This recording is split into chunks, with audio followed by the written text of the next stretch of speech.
What's up, Chaos Shinobi here.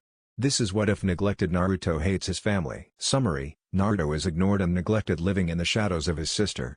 Naruto grows up hateful and bitter towards his family, one day hoping to get revenge for the years of neglect. Chapter 1: A baby's crying pierced the deafening silence of Konoha's hospital. That's how I interpret a baby's cries in writing. The Ondaime Hokage, who was waiting outside the emergency room, stood up with an anxious look on his rather charming face. After more than 3 hours of sitting in a teal-colored bench outside the emergency surgery room, Minato was more than glad to see the in-surgery sign above the two-sided door that led into the emergency room lit off. A busty blonde wearing a green-colored surgery outfit walked out of the room, while taking off her face mask. "Tsunade, how is my wife and my son?" Minato immediately asked as Tsunade wiped the sweat off her forehead, but she grinned nonetheless. "The operation was a success. Congratulations, you are now a father of 2 sons. The Ondaime's face lit up when he noticed something too. "Sons?" Tsunade merely laughed a little. "Yes, Kushina had twins." Minato looked shocked for a moment before a serious look turned his face. "Tsunade, I have to see my wife now." The blonde looked confused at the seriousness Minato was emitting and said nothing while leading him into an emergency ward that Kushina was just moved to. Upon entering the room, Tsunade and Minato could see her obvious weariness and, similar to Minato, a serious look. The Ondaime looked down, unable to face his wife. Tsunade was confused. Normally, a husband would have ran to his wife and hugged her after the excruciating process of giving birth, and was thinking about lecturing Minato when he spoke. "Kushina, you know what I am going to do, right?" he asked as a tear slid down Kushina's face. "Minato, don't do this. I can't afford to lose you nor our son." Tsunade finally realized what was going on. How could she forget? With the Kyuubi right at Konoha's doorstep, the Hokage had only one way to defeat the beast. He had planned on sealing the Kyuubi into his newborn son, but did not expect to have twins. The sealing jutsu he had planned to use could only sustain a single chakra channel, and not to mention the Kyuubi's chakra was impossible to separate. The beast's massive chakra reservoirs only served as an unbreakable wall to all kinds of jutsus. So sealing half of Kyuubi into both of them was out. Minato had to decide. Which one? "Minato, you can't choose one over the other. It's just not fair," Kushina pleaded. The mentioned blonde looked at her in frustration. "What am I supposed to do, Kushina? I don't want to do this, but there is no choice," he shouted. "There's always another choice, Minato. Please. I'm begging you," Kushina cried out while softening at the end. Minato softened his serious face. "Damned if I do, damned if I don't," he joked, giving a soft laugh. Deciding to lighten the situation, Tsunade spoke. "What are their names, Kushina?" she asked, truly curious about their names. Kushina blushed in embarrassment. "Well, I didn't expect a twin. But me and Minato had decided if our child was a boy, he would be called Naruto. And if it was a girl, she would be named Naruko." Minato smiled. "Well, we have one of their names, what about the other?" "I am thinking a name of more yet simple," he muttered while holding his chin, completely forgotten about the Kyuubi. "Jin," Kushina whispered. "His name will be Jin, which means virtue and benevolence." "Namikaze Jin, Namikaze Jin. That sounds wonderful. That shall be his name then." Minato flashed a smile. Kushina gave a sad smile to Jin. "Jin," she called, "for humanity, it shall be your burden to carry." "Minato, I understand your position. If you really require your son as a host, then take Jin. As his name implies, let this be his first act of benevolence. Jin also means humanity." The blonde Hokage took the infant from Kushina gently. He brushed Jin's hair lightly. "Take care of Kushina, Tsunade. As the last favor for me," Minato asked as tears welled up in his eyes. Silent tears invaded the blonde medic's eyes as she savored the last time she would see her teammate's student. Though not of the same age, they were close friends. Kushina, Jiraiya, Minato and herself. Tsunade nodded. Minato shifted through several hand seals in quick succession. "Kushios no Jutsu," he shouted, and outside the hospital window, a giant puff of smoke appeared, and when the smoke dispersed, a gigantic battle frog smoking a pipe with equally large tanto in hand appeared with the smoke. The summoned Toad looked into the window. "Minato, you ready?" he asked in a loud and deep voice. "I'm coming, Bunta. I will be leaving, Kushina. I love you." And with that, he jumped onto the battle toad and it leapt from the hospital to the battlefield. Her.O.B.R.D. Her. We present to you, the Ondaime Hokage, Namikaze Minato. And his son, Namikaze Jin. The Ondaime walked up to the podium, holding his son, Namikaze Jin. Last night, he said as he began his aftermath speech. As you all know, the Kyuubi attacked Konoha. At this, many looked down, loved ones lost due to the beast's rampage. But, one thing also occurred last night. The defeat of the Kyuubi, he shouted, and at this, cheers and claps erupted from the villagers. Last night, my wife, Namikaze Kushina, gave birth to my child. Namikaze Jin. With a forbidden Fuuin jutsu I used, I was able to seal the Kyuubi within my own newly born son, Yondaime said with pride. But this though, the villagers were unsure whether to cheer or demand for the death of the infant. Seeing their uncertainty, the Yondaime decided to proceed. I left the hospital room that my wife is now still currently residing in, with knowledge of my death, due to the jutsu's requirement of the user's life. The crowd gasped, unable to fathom the fact that the Yondaime should be dead. Yet, by miracle, I survived. Truthfully, I don't know how. I can only say, Lady Luck shined on me, Yondaime joked as a few in the crowd laughed. This is the host of the Kyuubi, he declared as he hoisted Jin in the air. He is the savior of Konoha, who now, at this very moment, has the burden of imprisoning the Kyuubi, Minato shouted. Cheers and claps once again exploded in the crowd. Yet, none of them realized one important thing. Throughout the speech, he had not mentioned once, of Naruto's existence. The, her dots, b.r.o.d. her. Jin, now try to focus. Reach within you. The Yondaime's patient voice told his son. Do you feel the chakra? He asked. Aforementioned Jin was currently 5 years of age. Wearing a white gi, his father was teaching him the basics of chakra usage. Jin was what some would call a late bloomer. Average children was capable of summoning their chakra for the first time at the age of 4. But a year had passed for Jin and he was currently training to grab his chakra from within. I feel it, Dad. I feel it. It's a warm feeling, and a strange familiarity, Jin cried out, happily. Minato grinned. That's my boy, he said, like Jin had done the most incredible thing in the world. And Jin gave himself a self-satisfied smirk. It was pathetic, really, in Naruto's opinion. Naruto had inherited his father's golden blonde hair and sapphire blue eyes. When he was a child, his hair was spiked wildly, in all directions. He had taken to combing his hair, and now, from a year of combing, his spiked hair had calmed down and became a layered fringe. Think Nero from Devil May Cry. And Jin had a mix of his father's yellow hair with his mother's red hair, to create a brownish-orange colored hair, with spikes at the back and a Nino-like fringe at the front on his right eye. Speaking of his eyes, he had his mother's black eyes. I don't know Kushina's eye color. As Yondaime teach Jin personally, Naruto had been training by himself. Ever since he could remember, his parents had always shown an obvious favoritism towards Jin.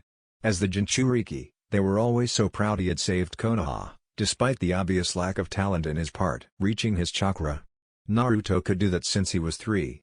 He was now wall-walking on the ceiling of the dojo they were all training in.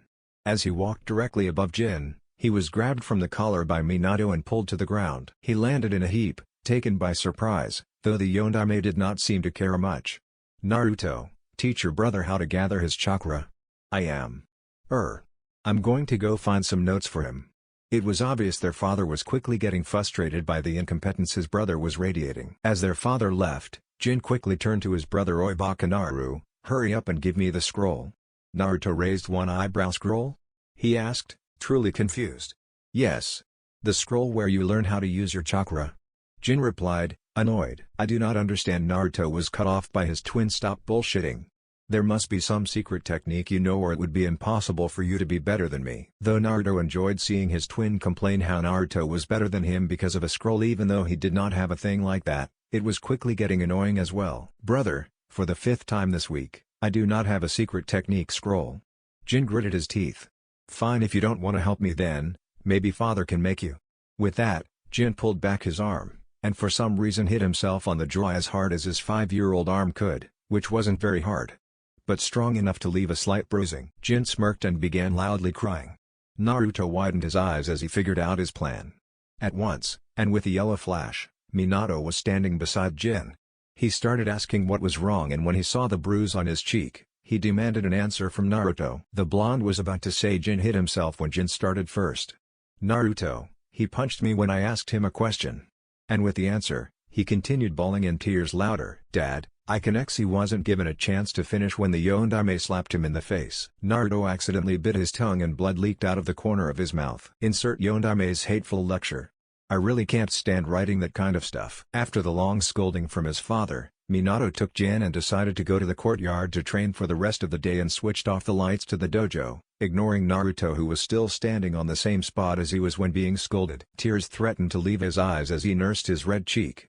He clenched his fist and in a fit of anger, he punched the wall next to it. Several cracks appeared as his chakra-enhanced fist impacted against it.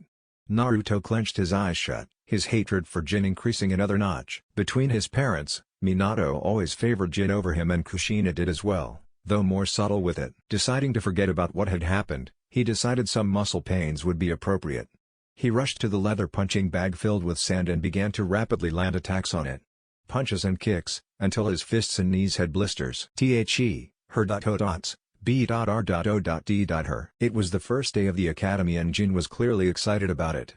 The past few days, there have been nothing but praises and wishes to Jin. People walking by them and wished Jin good luck for the academy and praising him to be such a wonderful shinobi. It had been 2 years since the dojo incident.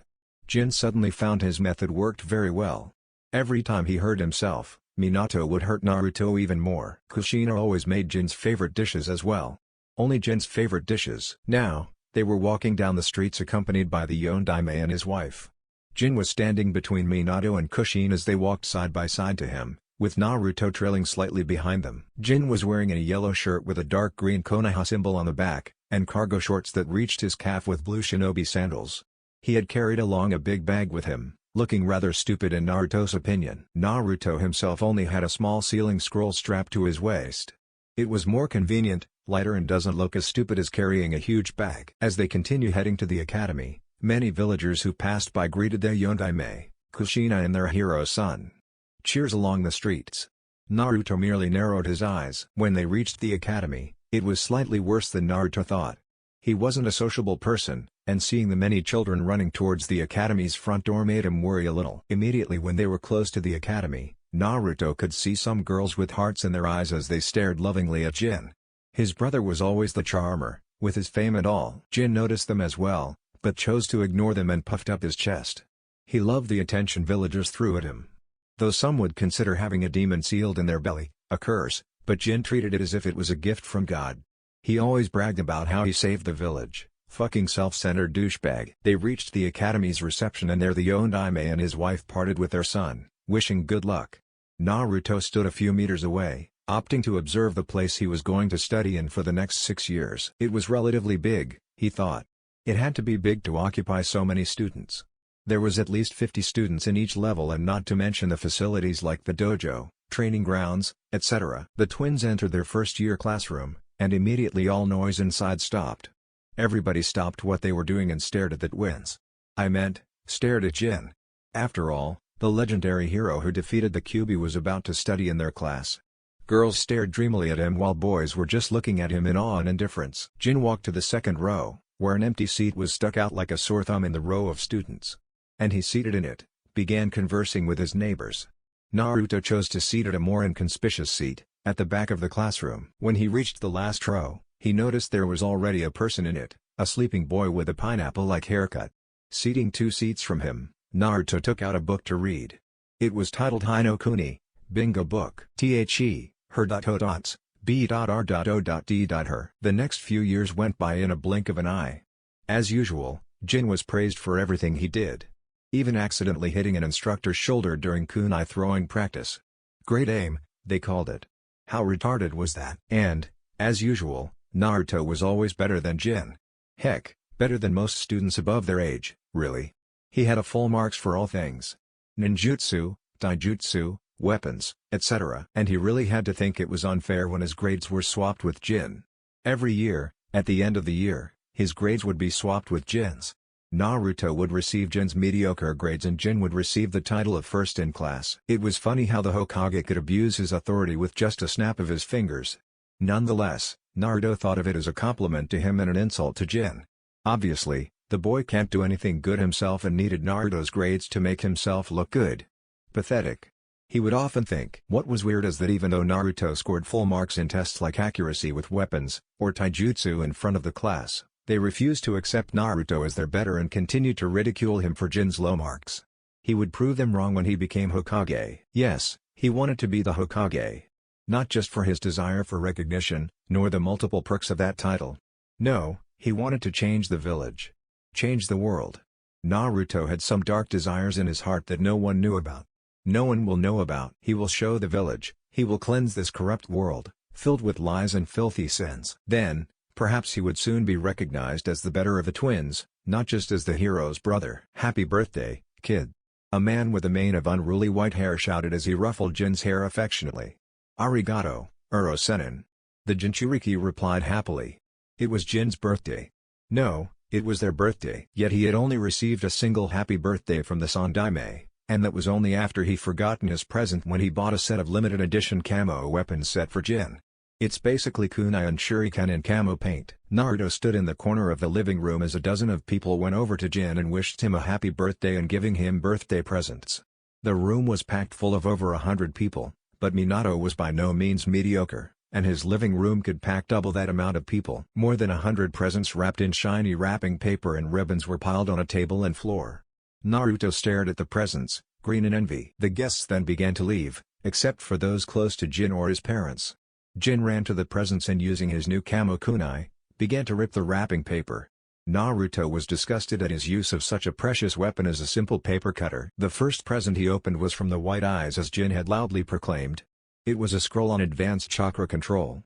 Jin almost laughed at the present. "Who needs chakra control when I have them in spades?" he mocked before throwing it somewhere. Naruto reminded himself to borrow that from his dear brother. Next was from the Shikas, a close friend to Minato. Inside was a folded chessboard with pieces made from ivory of an elephant, and its black pieces made of ebony. Again, he threw it over his head again, landing on the Hyuga's scroll. Third was from Hatake Kakashi, Minato's student from the time when he was a Jounin sensei. It was a face mask, much like his own. It acted like a choker that you had to wear around your neck, and when needed, to be pulled up. This one Jin liked as it made him look like Kakashi Niasen. He sort of idolized the copy ninja of Konoha when growing up. It is strange to see Jin idolize another human being other than himself. Naruto turned away and exited the room. He could not bear continuing watching. It hurt. Though he and his brother had different status, but that alone should not determine their integrity and human worth. Why is the world so damn unfair? When Jin received cheers, he would receive curses. When Jin received praise, he would receive pain. Why? The-o. B.R.O.D.her. A thud was made as Naruto scored another bullseye on tree. A kunai was buried halfway up the blade. The blonde picked up another kunai, but this time he enhanced the kunai's attributes with his wind chakra. He threw it at another target, this time a rock. It pierced the rock, burying it up to the hilt. After 2 years in the academy, he had borrowed a chakra element training scroll from his father's vast library. It was often unused, fortunately for Naruto, as he could sneak in oh so often and swipe some scrolls off the shelves. Jin was never a reader, he preferred hands-on practice even though he never was any good. As he continued throwing kunais after kunais at trees or rocks, he suddenly felt a presence behind him. He swiftly turned and a kunai flew and embedded itself at a tree beside the stalker. The person widened their eyes, but Naruto recognized the person. "Oh, it's you." The figure walked out of the shadows. With raven black hair and the easily recognized obsidian eyes, the ever-memorable Uchiha clan symbol on his shirt, Itachi appears. "What do you want?" Naruto asked harshly as he returned to flicking kunais and shurikens. You are angry." Itachi commented. The fury could be seen behind Naruto's unmoving face. The blonde narrowed his eyes.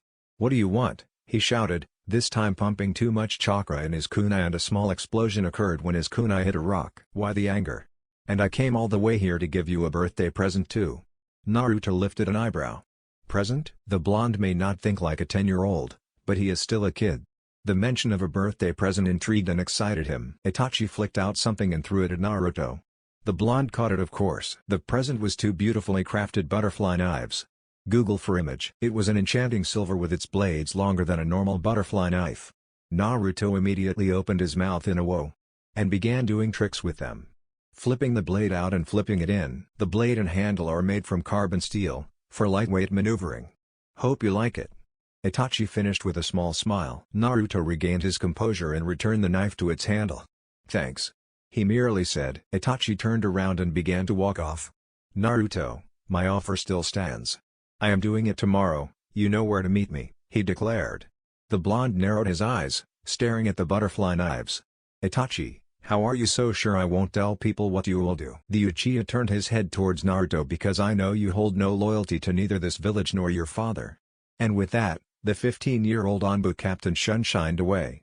Gripping the butterfly knife, he flipped out the blade and with a flick of his wrist, it flew towards the rock, burrowing in. What am I supposed to do? Why does a 10-year-old have so much responsibilities? The-her.o.b.r.o.d.her. 2 days later, everything was a disaster. Chaos roamed in the streets of Konoha. Everyone was in an uproar about a single issue. The complete and total massacre of the Uchiha clan. I say complete because Sasuke is dead as well. Fucking prick. Not a single Uchiha was left alive. Well, except for the person who performed the killings. Uchiha Itachi. The young Anbu captain and prodigy of the Uchiha clan. Of course, he escaped, not before running into 2 Anbus on patrol while walking calmly on the streets of Konoha, covered in blood and tanto unsheathed, also gleaming in the crimson liquid of life. After a thorough investigation, the Ondame declared the young prodigy insane, and was not under the right mind when performing the massacre. Which concluded the whole investigation. No motive of murder, no investigation of weapons used, no nothing. Of course, the public ate it all up like some naive puppies following its master, Minato. However, Naruto knew better. Itachi had told him days before the actual massacre. There was one and only motive. Besides the deep hatred Itachi possessed towards his own clan, he merely wanted to test himself. To reach the tip of his capability. To see how he would fare against his own kinsman. Naruto's absence that night meant his rejection of joining Itachi in the murder of his clansmen. Although the 10-year-old blonde despised his village, did not mean he was evil. Massacring hundreds of people for no particular reason did not appeal to Naruto. Now, the people were wondering which clan would go next. Surely, after the complete destruction of their strongest clan, another was bound to be massacred. In the academy, everyone was talking in loud whispers within their own group. Many were asking Jin for information. After all, being the Hokage's son had that advantage. Idiots. So drunk on peace that they never saw this coming. A simple clan disappearing off the face of Earth caused such a commotion. They are in a shinobi village, for crying out loud. They should be prepared for this. Currently, Naruto was situated in his usual seat in the academy's classroom, flipping out his butterfly knife's blade and returning it to its handle. This village is pretty pathetic. The students here are also weak. How I wish Kiri's academy system replaced this pathetic Konoha academy curriculum. I could hurt Jin so easily. Then, the door suddenly opened and a Chunin with a scar across his face and over his nose walked in. Class, settle down. He simply said, and the whispers vanished.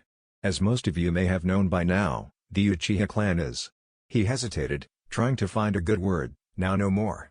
And that includes your classmate Sasuke. At that, multiple girls in the room started tearing up and one of the more hardcore Sasuke fans began bawling and crying her lungs out. Some pink-haired girl he never bothered to learn the name of. I know all of you are having a hard time adjusting. He stopped for a moment, glancing at the pink-haired girl. But we all have to move on. At that, a hand was raised among the seated students. What happened? Was the curious question asked by an Aburame, his name who he did not seem to remember as well. That is classified information, but I doubt it would be for long, but I still can't tell you. After the fiasco in the classroom, the scarred Chunin gave them the day off, for some of them to adapt to the class with one student missing. The-her.b.r.o.d.her. The Blonde War A Academy was released early. Naruto walked through Konoha's forest, enjoying the peace and tranquility, when he looked like he suddenly remembered something. He headed back to the village, and arrived at the Anbu headquarters. He approached the reception desk and found it not to be the dark and creepy place he thought it would be. It actually had an average look to it. Naruto smirked. God knows what was within these walls. When he asked for the lastest edition of the bingo book, the reception girl asked for his identity and rank. After pointing out his status as an academy student, the woman asked him to go back to mommy, as kindly put it, but after mentioning his father, that changed the situation. She was more than glad to present him a mint copy of the latest bingo book. Naruto smirked after receiving it and thanked her, eagerly flipping through the pages. After all, he would have to know any person or thing that is perceived as a threat outside the safe walls of Konoha. He stopped dead in his tracks after flipping to the end section. On one of the pages of the bingo book, was a picture of a blonde shinobi, whose sun-kissed hair reached shoulder length, had a pair of sapphire blue eyes that radiated skill and strength. Namikaze Minato. He read further down, catching the tiniest of details. Name, Namikaze Minato. Affiliation, Kanehagakure no Sato. Rank, Hokage. Status, SS rank. Flee on sight. Description: age between 20 to 30, blonde hair, blue eyes, 6 feet 10 inches. No more information is available. Bounty: 200 million Ryo, placed by Iwagakure. 100 million Ryo, placed by Kumagakure. Known skills: extremely skilled in Fuun Jutsu. Gauge level Ninjutsu. Gauge level Taijutsu. Jounin level Jinjutsu. Other attributes: unknown. Known jutsus: multiple self-created jutsus. High-level Fuuten jutsus. High-level Raiten jutsus. High-level Ninpa. Ninpa as in, Kage Bunshine, Shunshine, etc. Other jutsus unknown. Naruto stopped reading. After knowledge of his father's place in the bingo book and status was more than enough to conclude one thing. His father was a monster. A true genius in the ninja arts. The third to receive SS rank in history. The first and second being Hashirama Senju and Uchiha Madara. He then remembered Itachi and flipped to the U section. Uchiha Baisuke, Uchiha Genshuru, Uchiha Galaimu. Ha, found it. Uchiha Itachi. A picture of a raven-haired teen with black onyx eyes. Uchiha Itachi. Name: Uchiha Itachi. Affiliation: Kanehagakure no Sato. Rank: Anbu Captain. Missing nin. Status: S rank. Flee on sight. Description: age 15, black hair, black eyes, red with 3 tomoe of Sharingan activated, 6 feet 5 inches. No more information is available. Bounty: 80 million. Placed by Kanehagakure. Known skills: high Jounin level Ninjutsu. Gauge level Jinjutsu. Jounin level Taijutsu. Mastery of Dojutsu, Sharingan. Jounin level weapons mastery. Other attributes unknown. Known jutsus: high level Kaden jutsus. Intermediate level Ninpa. Other jutsus unknown. Criminal act: massacring the entirety of Kanehagakure's Uchiha clan. Naruto stopped reading and sighed. They really included Itachi's name, eh?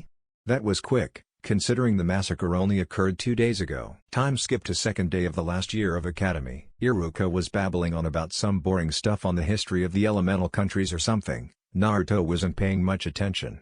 He was now donning a black vest with holsters and a blood-red shirt beneath.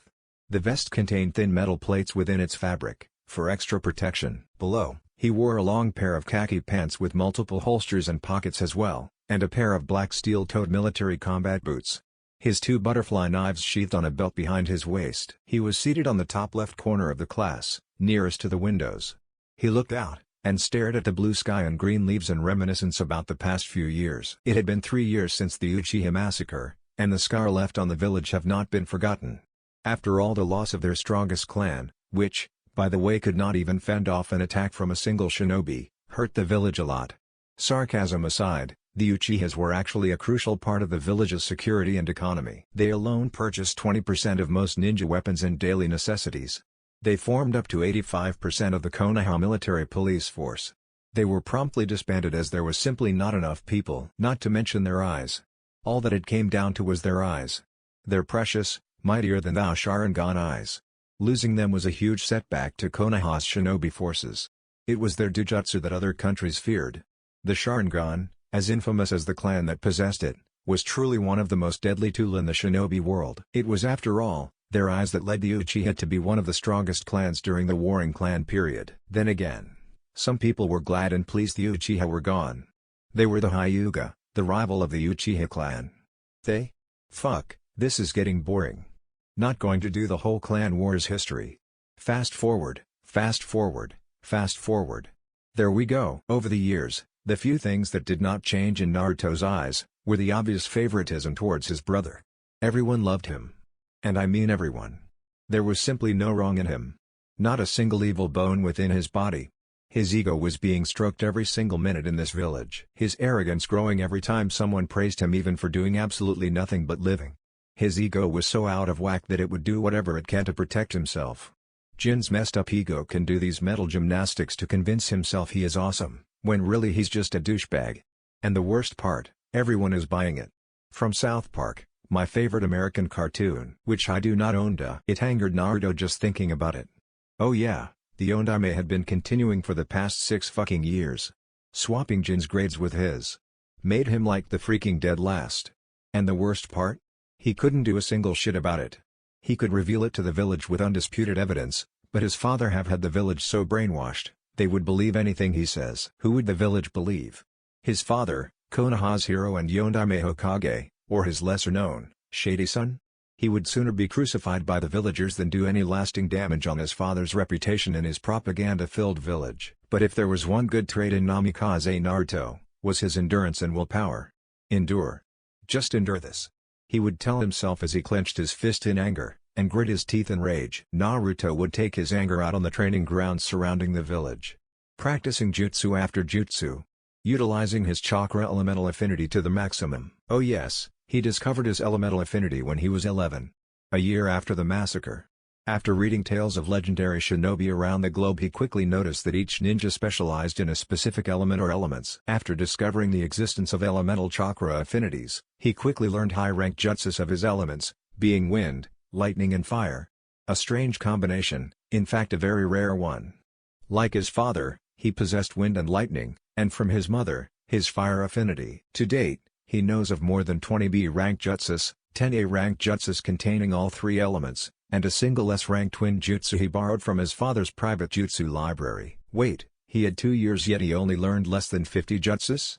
That's impossible. Naruto's and other stories could learn more than 100 of jutsus in a single year. Is what you might think. But my Naruto does not learn jutsus. He masters them. He understands the jutsu, he picks it apart, and after studying the dissected technique, he puts it back together and make it even stronger. The person who taught him this concept of mastering jutsus and not learning them was the only person he could relate to, Uchiha Itachi. Not yaoi, thanks. Speaking of the onyx-eyed traitor, he still had his present. His simply exquisite pair of butterfly knives. He had been practicing with them for 2 years. Naruto at first was only able to flip it out and flip it in 2 seconds. But after practicing, he could now do those simple actions in less than a second. It was hard, he had to admit. Every fine detail of the knife was a crucial part to the entire weapon. The pivot pins was oiled once a week. The edge was regularly sharpened and the handle polished. The latch, which was used for locking the knife and holding it closed, was replaced with a seal that utilized a mental command from Naruto while he held the knife to lock or unlock it. But the most change to the knives were the kanji he had carved on the blade. A small kanji for Itachi, on the left blade, to remind him of the first person who gave him his first present. And the kanji for sin, on the right blade, to remind him of the first sin dealt to him by the villagers and his family. After years of practicing, he noticed the knife could channel chakra as well. Well, all weapons can channel chakra, but somehow the butterfly knives was able to purify the chakra channeled, shaping it to have a sharp edge and then surrounding the blade itself. Naruto wondered whether Itachi knew of this. Bah, who was he kidding? Itachi would not give a mundane a gift as regular butterfly knives. In conclusion, it was an average 3 years for Naruto. Which brings us to now. Jin was, as usual, surrounded by half the class and all the girls in the student population. Bah, fangirls. Nothing but delusional, hormonal little harpies. They had no idea who Jin was, yet claimed to be his one true love, and actually thought that he secretly loves me but is too shy to admit it. There is no bigger bullshit. They were unbelievable, and like Jin, they believed he was the best. He was awesome when it is so painfully obvious he is a little asshole. Naruto could still remember that day. It was a few months ago. During a taijutsu-only spar, the teacher in charge put Naruto against Jin, in hopes of the hero showing off his skills to his dead-lashed brother. But boy was he wrong when Naruto simply sidestepped and tripped Jin with his feet when said boy rushed towards him, throwing a wild punch. Naruto laughed mentally as he remembered what happened. When Jin was running towards Naruto, all the girls was going kick his ass. Or Jin, you are so cool. And even let me have your babies. From one girl who actually wore an I love Jin t-shirt. And when he tripped him with a slight movement from his feet, they all jeered and booed, screaming for Naruto's head, saying he cheated and it was not possible Jin lost, though it had already happened 15 times that month? Naruto did not bother counting the number of times he kicked his brother's ass.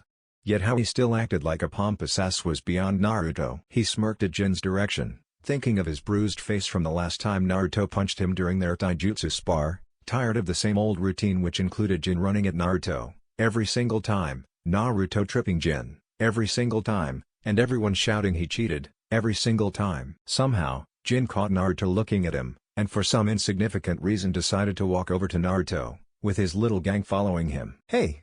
Dobi, Jin started, smirking. The rest behind him laughing, and some spotted the same smirk as Jin.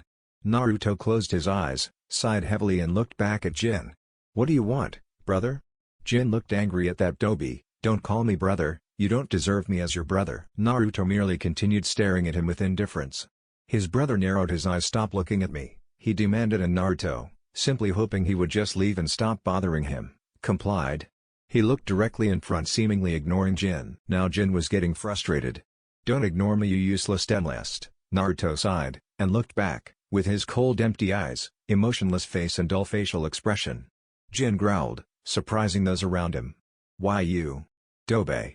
Dead last, don't you give me that look, you useless waste of space," he stuttered and shouted in anger. Seeing his little outburst had no effect, he decided to taunt and provoke Naruto, knowing he could not do anything. No, knowing that his father would make sure Naruto could not do anything. "Hey, you guys know why this piece of trash is the dead last?" he asked the people behind. "'Cause he's useless? Because he is an idiot? Because he is retarded?" Several suggestions shot out. Jin shook his head. "No. It's because Naruto doesn't have a mommy and daddy, do you?" he mock cried at the end. Naruto raised an eyebrow at that. This was new. "You may be my brother," Jin started, "but you sure ain't my parents' son. You must be fucking adopted." Naruto narrowed his eyes. What was his brother going on about now? Seeing his brother's eyes narrow, Jin knew this was working. He continued, "You heard me. You are so useless, the Ondaime Hokage can't be your father. After all, a dead last like you could never have received the genes of the world's strongest shinobi ever." That stung. Naruto was not one who would be hurt by words. He did not know why being told he did not belong hurt him so much. He silently clenched his fist in anger, wishing Jin would not provoke him further and Naruto would do something he might regret. Jin did now miss his brother clenching his fist. He knew his provocation was working, and he stupidly decided to taunt him further. "Yeah, you heard me, trash. You are nothing. You don't belong here. You don't belong in this village, you don't belong in my elite family, you dead last," Jin shouted almost manically. Naruto accidentally released his killing intent for a split second, and at that split second it was the first time Jin truly felt death staring straight at him. And ironically, Naruto was staring straight at Jin, his eyes colder than the icy embrace of death. Naruto immediately calmed down. "Funny you would say that, especially when you yourself know why I am the dead last and why you were the top in class last year, no in every year," he said, calmly. Jin took a moment to register Naruto's sentence and smirked. "That's because I am a genius and you are a retard," he shouted, laughter ensuing. Naruto laughed. "And how, per se, did I? How you say? Kick your ass in every sparring match?" he asked mockingly. Jin immediately replied, "I know you cheated in every match, dead last." Naruto rolled his eyes. "You yourself know very well you are the top in class because father, the Ondaime Hokage, swapped your grades with mine, me receiving your shitty scores. Dead last." Jin narrowed his eyes in anger. "You call me the dead last, you trash," he shouted and threw a rather flimsy punch. Naruto's head went through at least a dozen different ways to break Jin's arm without anyone even noticing, but decided against it. Instead, he merely turned his neck, letting Jin's slow fist fly past his head, an inch from his cheeks. More punches came from Jin, with Naruto dodging all of them without even moving from his seat. "I won't hurt you, Jin. You know that. Father would murder me if you ran to him crying," Naruto said, as Jin started his barrage of wild and flimsy punches again. One boy at the back commented on Naruto's statement. "You won't hurt him because you are too weak." Naruto recognized that rough and unruly voice. It belonged to the Inuzuka heir, Kiba. Tired of this little fiasco, Naruto used an advanced version of Kawarimi he created as a variation of the original technique and switched places with Kiba, letting Kiba be hit by his brother's attacks. Only when Jin noticed the person he was hitting had brown hair instead of his brother's sun-kissed blonde, he stopped. When Jin had actually stopped, Kiba already spotted several bruises. Normally, any sane student would stand up and punch Jin back. But from his father's influences, no one dared to hurt Jin, or say anything about his tyrannic ways. "I don't believe regular Kawarimi can be used to actually substitute with as large a living thing as a human. A rabbit maybe, as shown with Zabuza." "Coward, you used another person as your scapegoat?" Jin shouted. By now, the boys were chanting "fight, fight, fight," whereas the girls were chanting "kick his ass" and similar other phrases.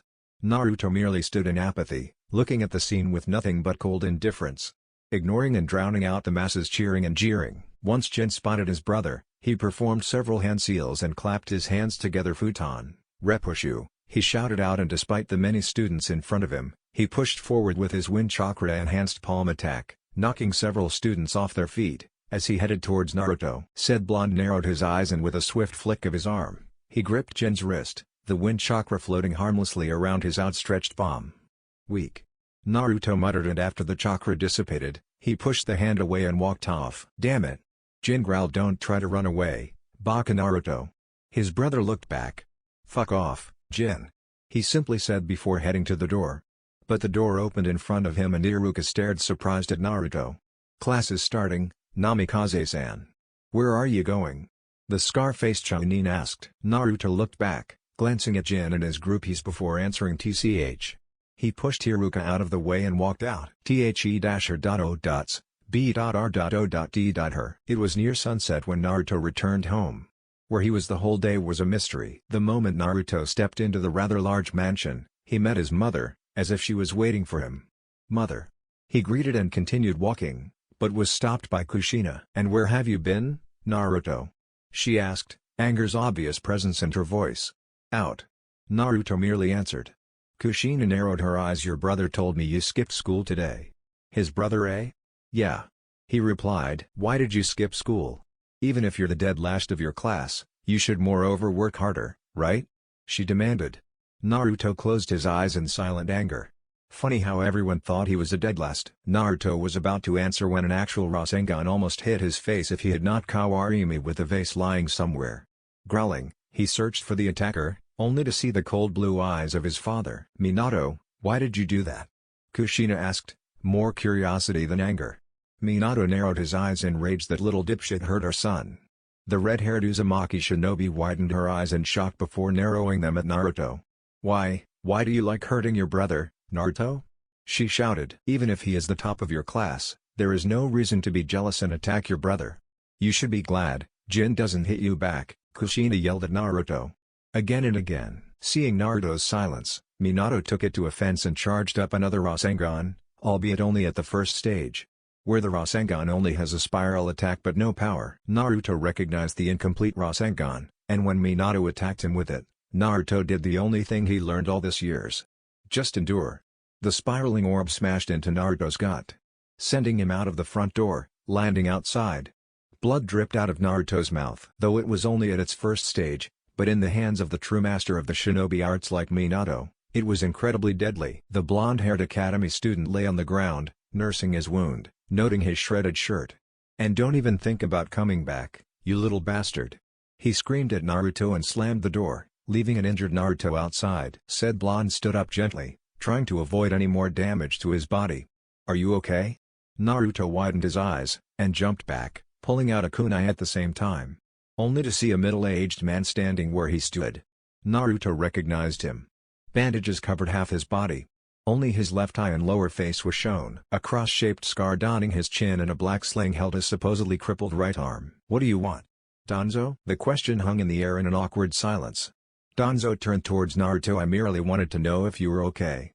The old warhawk replied. There's nothing for you to concern yourself about. I am perfectly fine. Naruto coldly stated. He had heard of Danzo, a warhawk who wants Konoha to reign supreme over all other shinobi villages through war and battle. The last time he heard of him was from his father telling Jin to be careful of him. Seemed that Danzo really wanted Jin to become a living weapon for the village. Are you sure? That injury of yours looks rather serious. The ex-route commander asked and walked towards Naruto. Gritting his teeth, Naruto threw the kunai in front of Danzo. Not a step closer. The blonde warned. Danzo was angered by the blatant disrespect the brat showed him, but through years of training, he managed to calm himself down without revealing his disdain towards the kid. I know what happened, Naruto-kun. He began. Said blonde widened his eyes, but tightened his grip on another kunai he pulled out. Aren't you angry? Look at what your father did to you, Danzo continued. I know you dislike him. I know you hate them. Naruto looked at the injury on his stomach. A red scorch-like mark on his gut, his eyes almost watering. Not at the pain but the fact his father would actually attack him. Danzo knew he got Naruto at that and continued. Help me, help you. Naruto lowered his kunai, and the warhawk took a few steps forward, a meter away from the blonde. Join me. Naruto closed his eyes. Danzo. Ippon Shindamiru? He whispered, releasing his entire killing intent accumulated during the entire event, and releasing his chakra pressure. Only now, Danzo realized. How fearsome was this 13-year-old academy student? Naruto was no fool. He knew the risk of provoking Danzo like that.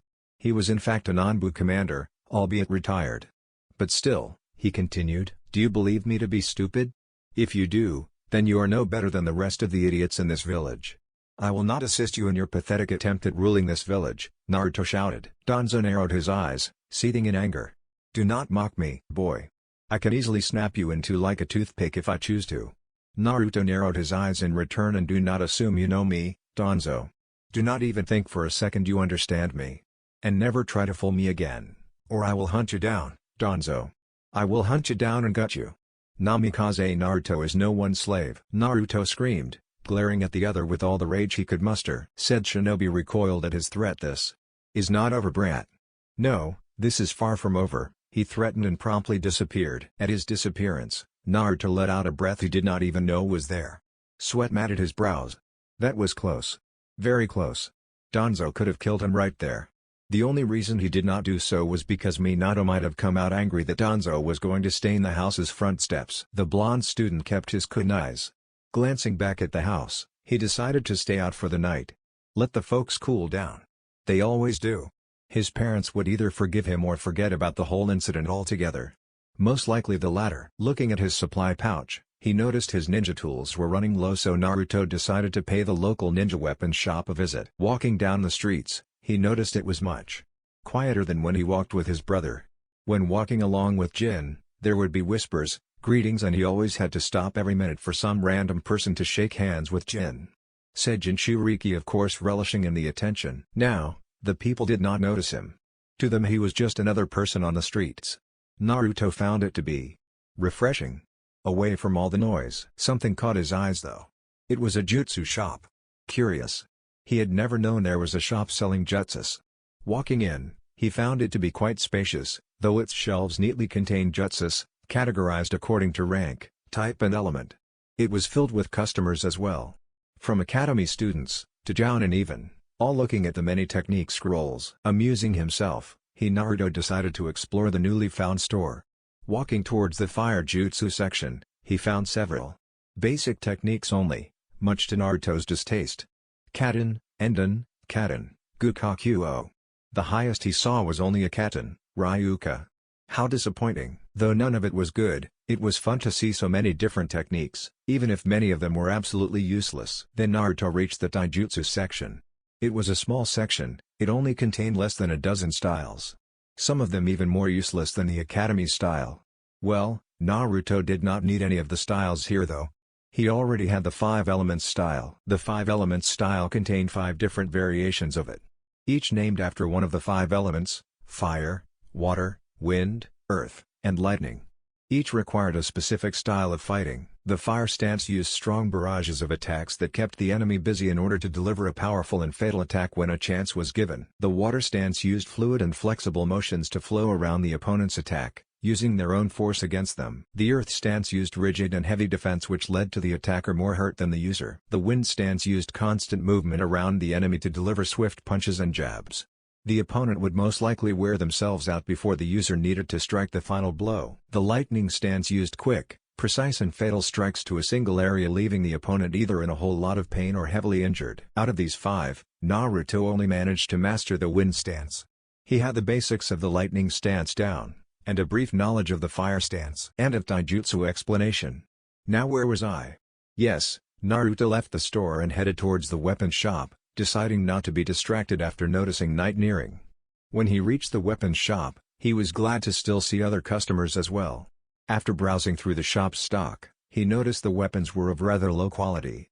But fair enough, its price was ridiculously low. It was as if they were made for simple distraction and traps. Now the higher quality weapons were at the back. He picked up a shuriken, felt the edge and weighted on its hands. Now this was a weapon. A few more adjustments and the shuriken could be used to end lives. Among the pile of randomly stacked weapons, he took a decent amount of what he needed and put it in the basket he picked up after entering. As Naruto headed further in, his eyes began to widen considerably. This place was where the highest of the highest quality weapons they had stocked. He picked up a kunai. Its weight was incredibly light, but the metal glinted in the light, promising pain if he were to touch the edge. This kunai was most likely used for throwing. Naruto picked up another kunai. This one was heavier and the blade was longer than the other. This was used for melee combat. How he wanted these weapons! But knowing the little allowance his parents gave him, he could only afford what he had in his basket now. Then an idea struck him. A dozen different scenarios ran through his head. 5 plans formed, 30 over possible outcomes perceived. Naruto smiled. Tonight would be exciting. The.O.B.R.O.D.her. Night came and beams of moonlight broke the heavily clouded sky. Naruto stood on a tree observing the store. The store owner, a burly blacksmith, closed the shop and headed home for the night. The blonde looked around. What he was about to do was dangerous. Silently, he crept towards the back door and pressed his back towards the wall. Cautiously, he gripped the doorknob. Sending chakra into the doorknob, it melted because of the fire elemental chakra. The door, losing its lock, opened. Naruto crept it, but heard thunk-thunk sounds. As if someone was practicing throwing. The blonde took a few seconds with the just thought. Someone was here. Naruto started panicking, before pulling himself together.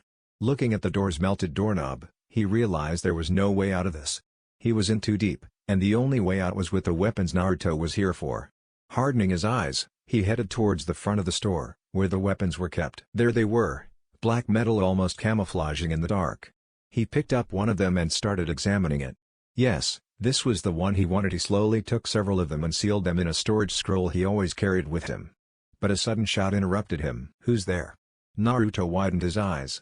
He turned towards where the voice came from, and saw a girl. Older than him but not by much. She wore a pink, sleeveless Chinese-style shirt and green pants. Her brown hair was tied up in a bun and the Konoha shinobi headband on her forehead. Then he recognized her, a senpai in the academy. A year older than him and graduated. Why was she here? Don't tell me her father owned this place. "Who's there?" she repeated. She saw my face. Oh no, oh shit, oh crap. She cannot tell anyone. Naruto stood up and walked out of the darkness. She will not tell anyone. Naruto swiped out his butterfly knife and flipped out the blade, before reappearing behind the girl, knife in her throat. Shock and surprise on her face as the girl fell down. Blood gushing out of the open wound as Naruto ripped out the knife.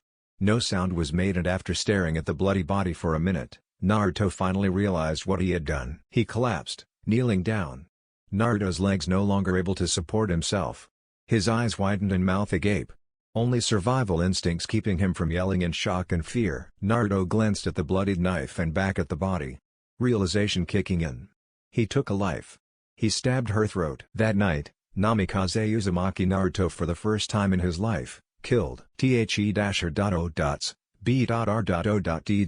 Morning arrived. Naruto had been so in shock he did not even take what he came for and left. He returned to the family's mansion and entered the house. Kushina was already up making breakfast for the family and Naruto merely walked by her.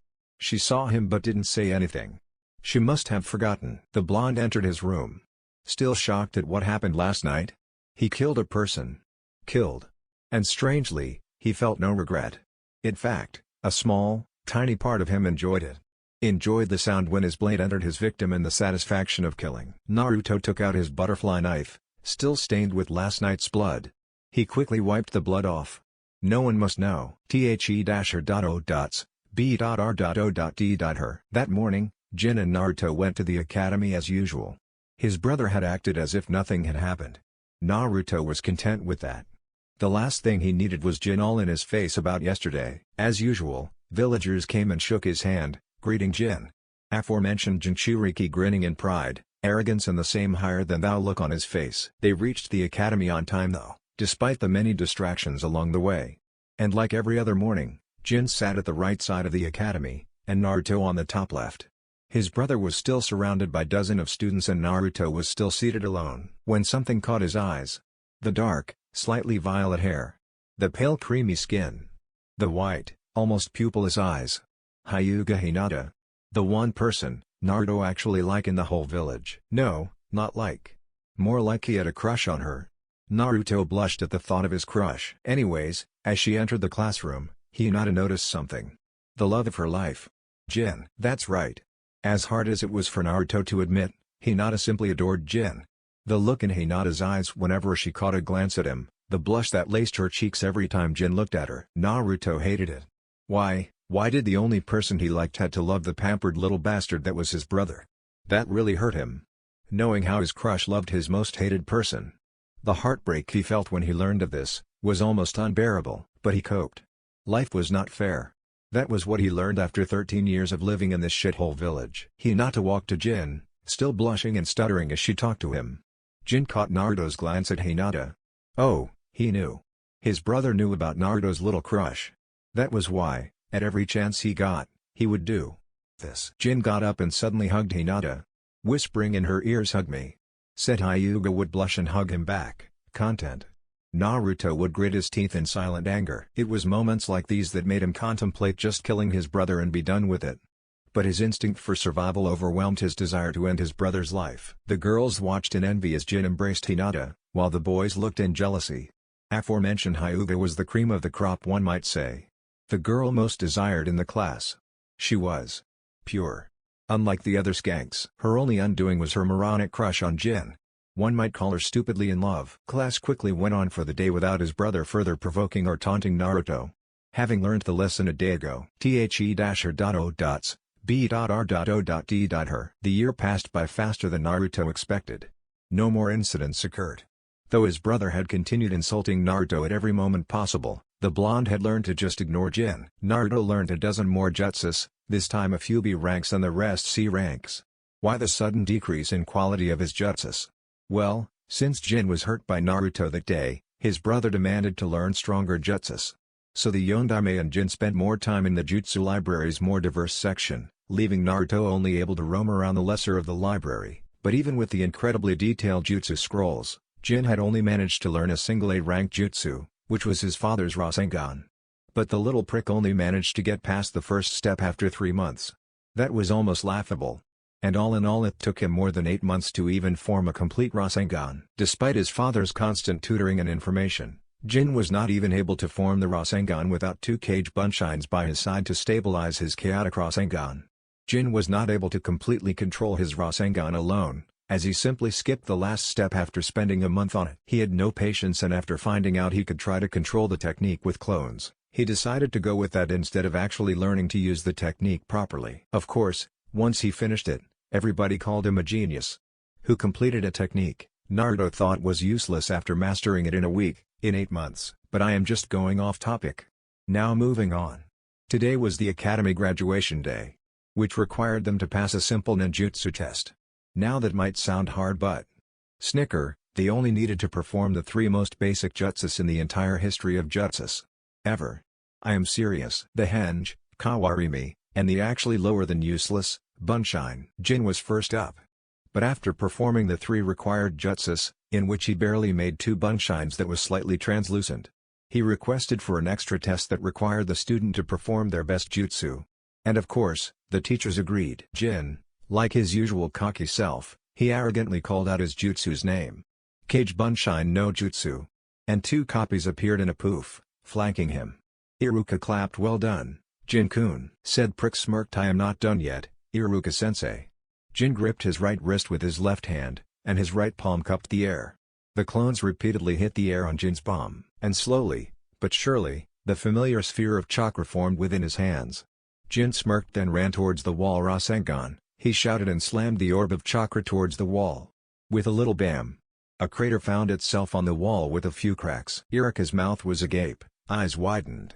Everyone else in the class was the same. Except for Naruto, of course. He spotted so many mistakes with that technique. First off, it took too long. 20 seconds approximately. With that much time he needed, the enemy would already be able to calmly walk towards Jin and slit his throat. Jin was also slow. Running towards the enemy with such a slow speed would only result in the enemy using Kawarimi or some other escape jutsus. But the results were shocking to say the least. Though Naruto hated to admit it, Jin pulled off a perfect Rasengan. Albeit the method used was a little idiotic, but the end result was a powerful and destructive attack. Smirking at Naruto, he arrogantly yelled out, "Beat that loser." At that everybody snickered, knowing that there was no way the dead last would be able to show Jin up. Naruto was actually going to just try to be as normal as can be. But when Jin taunted him like that, Naruto just wanted to shove Jin's own Rasengan right up his ass. But he was not going to do that. Instead, he would do this. Naruto reappeared in front of Jin. "You asked for this, brother," said Blonde smirked, and the familiar light gust appeared again. In a split second, a perfect Rasengan was floating an inch above his palm. Jin paled, shocked. How? Naruto chuckled but did not reply. Let's see me. Beat that as you mentioned. Let me show you the one thing our father had never been able to do. Adding an element to the Rasengan. Jin widened his eyes at that. Of course he had heard about adding an element to the Rasengan from his father. Minato mentioned that he could not for his life increase the Rasengan's power by including an element to it. And now, his brother, known for being the deadliest, was going to do it? Said Jinchuriki could not believe it. But he remained speechless. Naruto stared at his Rasengan, before a surge of chakra made its way to the Rasengan. Then, a second later, a thin thread-like ring formed around the Rasengan. And then another, and another. Before long, there was a dozen rings surrounding the Rasengan. The ring was spinning rapidly, like a saw. Like an atom, but except the central nucleus one sphere, it's bigger and it's the Rasengan. The blonde started explaining what in the world he just did. This is one of my prototypes. I admit I have not finished the actual thing yet. But this may be the closest thing yet. Reaching calmly towards the wall, opposite of Jin's Rasengan ruined wall, he slowly made contact between the wall and the sphere. Before the whole class eyes, before the wall even touched the orb, it was ground into fine dust. It is hard to explain it in words, but from the way I visualize it, I assure you, it looks pretty fucking awesome. Before long, there was large smooth crater adorning the wall. Of course, it could be much more powerful, but I would not risk destroying the whole academy just to beat that, as Jin put it. Everyone looked like the person from the painting the scream Mouthy gave, eyes shocked and surprised. But Jin looked on with contempt, pure hatred and disdain in his eyes. And Naruto did not realize the severity of his actions. The academy released the students early after the Junin exam was completed. They had to collate the results and determine team assignments. Seeing nothing to do, Jin returned home together. Naruto, not wanting to show his brother his training, went along with it, knowing that if Naruto said he was going to train, there was no doubt Jin would follow him. On the way home, Jin had to barely repress the cocky smirk on his face. Naruto unknowing of his brother's agenda. Once they reached the Namikaze mansion, Jin immediately went off to find his father while Naruto went to his room in order to try to meditate. Meditation was a frequent hobby of Naruto's. It kept him calm and often cooled him down a particular agonizing event. He found meditation a simple yet complicated practice. It required a calm and even blank state of mind. Those that could not keep from thinking stuff were just left sitting there, not accomplishing much. A few minutes later, Naruto was in his room, finally settling into the calm and almost tranquility of his room. His room was simple, only containing very basic furniture. A bed, a study desk, a wardrobe and a bookshelf. On the windowsill was a simple bonsai tree he had cultivated since what happened 4 years ago. Okay, quick AN. In my timeline graduation is at 14. I kinda messed up the timeline, I guess. If you had read my other stories, the age of graduation is always 13. The peaceful atmosphere was suddenly broken by his door being broken down. Naruto opened his eyes and was treated to a foot flying towards his face. He quickly rolled out of the way and stood up, but a fist found its way to his gut. Minato glared fiercely at Naruto. His fist buried in the younger blonde's gut. Pure wrath on the Hokage's face, while Naruto was merely shocked and scared. He hoped this was not real, but the pain in his stomach told him it was. Sometimes, Naruto just really hated this village. You used my jutsu and humiliated your brother in front of the whole class. The fact that you stole my own technique angered me. But to show up your brother in front of his peers, is unforgivable. The Ondame spat before another fist smashed Naruto's face. The newly graduated Junin glared at his father on the floor. His heavily bruised right cheek was swollen. His father could hit really hard. You little bastard. I believe it is time to teach you a fucking lesson in respecting your superiors, Minato declared while cracking his knuckles. What he said translated into I am going to beat you up for disrespecting your brother. Naruto only closed his eyes before rains of attacks rained on his body. The-her. B.R.O.D.her. 10 minutes after, Minato left the room. His fist was covered in blood, though not a drop his own. Naruto lay on the flood, broken and battered. Bruises and cuts covered his entire body. His shirt had been ripped off by his father after said Hokage noticed thin metal plates in between the fabric. Why? Naruto whispered as his consciousness threatened to leave him. He weakly drew a rather complicated small squarish seal with his own blood on the floor. Naruto formed a serpent hand seal and focused a large amount of chakra in his hands.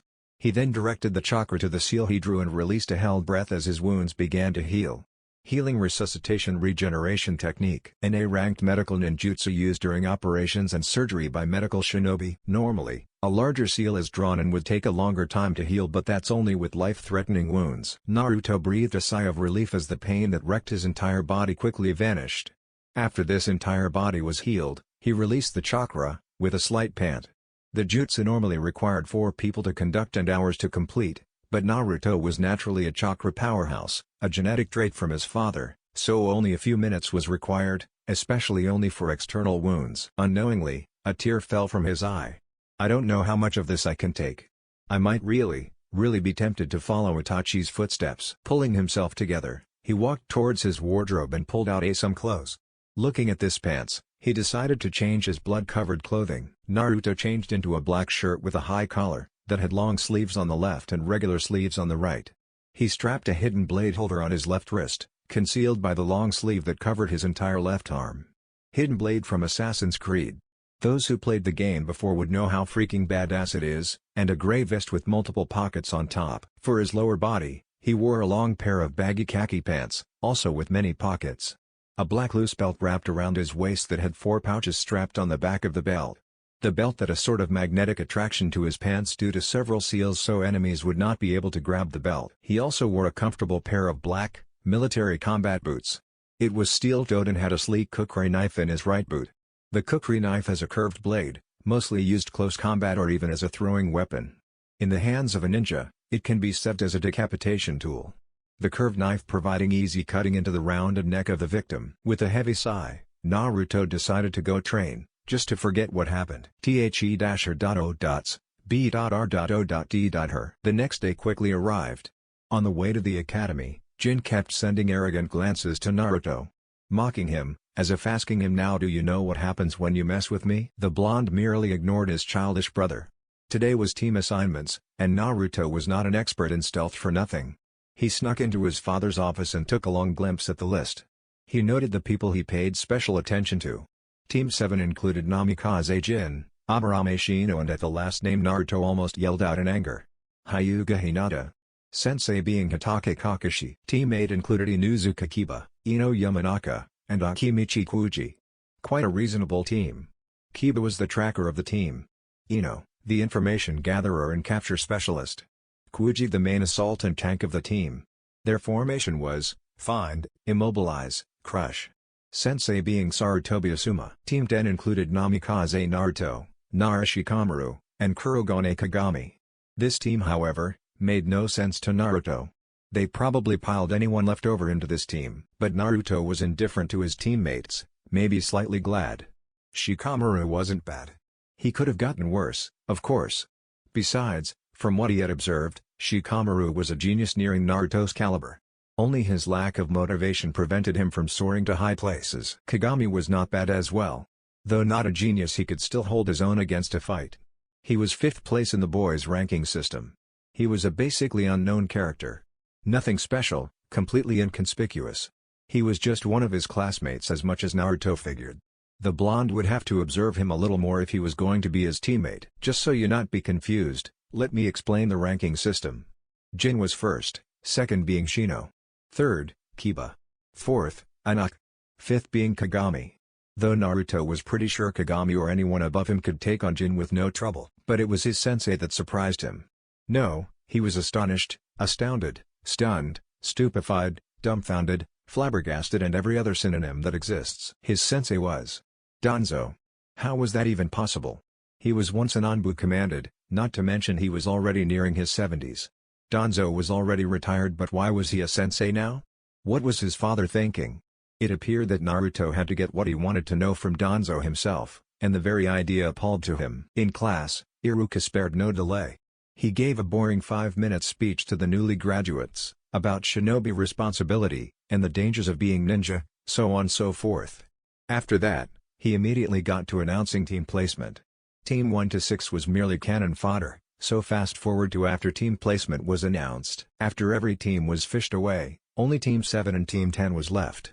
Glances were thrown between the two teams, but only Shino and Naruto remained impassive and ignored the other team. Jin was seated with his team, Shino and Hinata flanking him, while Naruto was flanked by Shikamaru and Kagami. The Nar had his head laid on the table but eyes were still opened. Apparently the tense atmosphere was keeping him from actually falling asleep. Kagami was merely sharpening his tanto. Naruto would occasionally glance at Hinata and let a small smile adorn his face. Of course, Jin once again did not miss it, and after Naruto's third glance, Jin wrapped his arm around Hinata's shoulder. Smirking at Naruto's frown, the Jinchuriki mouthed the word "she belongs to me" to Naruto. Interesting fact, I got Jin's name from the term Jinchuriki. Hinata of course turned beep red at the contact while Naruto is almost tempted to shove Sin in Jin's throat. Sin is Naruto's right butterfly knife, remember? A few minutes passed by before a masked shinobi appeared in the classroom with a puff of smoke. The mask was simple, with 2 slits for eye holes and several small holes near the nose and mouth, presumably for breathing and speech. He knelt down on one knee. Team 10, you are required to meet Danzo-sama at Training Ground R01 near the southern section of the village. Please be there in half an hour. And with that, the shinobi disappeared in another puff of smoke. DCH, I did not put it past that old warhawk to actually send a messenger to inform us of his whereabouts, Naruto thought, almost criticizing Danzo. Looking towards Shikamaru and Kagami, he gave a hand gesture as if to say, follow me, I know where it is. Training Ground R01, which represented Route 01, was a training ground used specifically by Route Onbu when they were still around officially. Now, it appeared it was still used by the Route, unofficially. When they reached the training ground, they merely found Danzo seated on the flood, meditating. Sensing their presence a mile away, he opened his one good eye. Come, take a seat, Danzo said, gesturing at the open space in front of him. Not wanting to disobey their first order from their newest sensei, they complied and sat facing Danzo. Now, let's start with introductions. The ex-Onbu commander started, but was interrupted by Naruto. Sensei, said Blonde reluctantly started, I am sure we would prefer some privacy, so if you do not mind, could you please remove the 5 ninja hidden?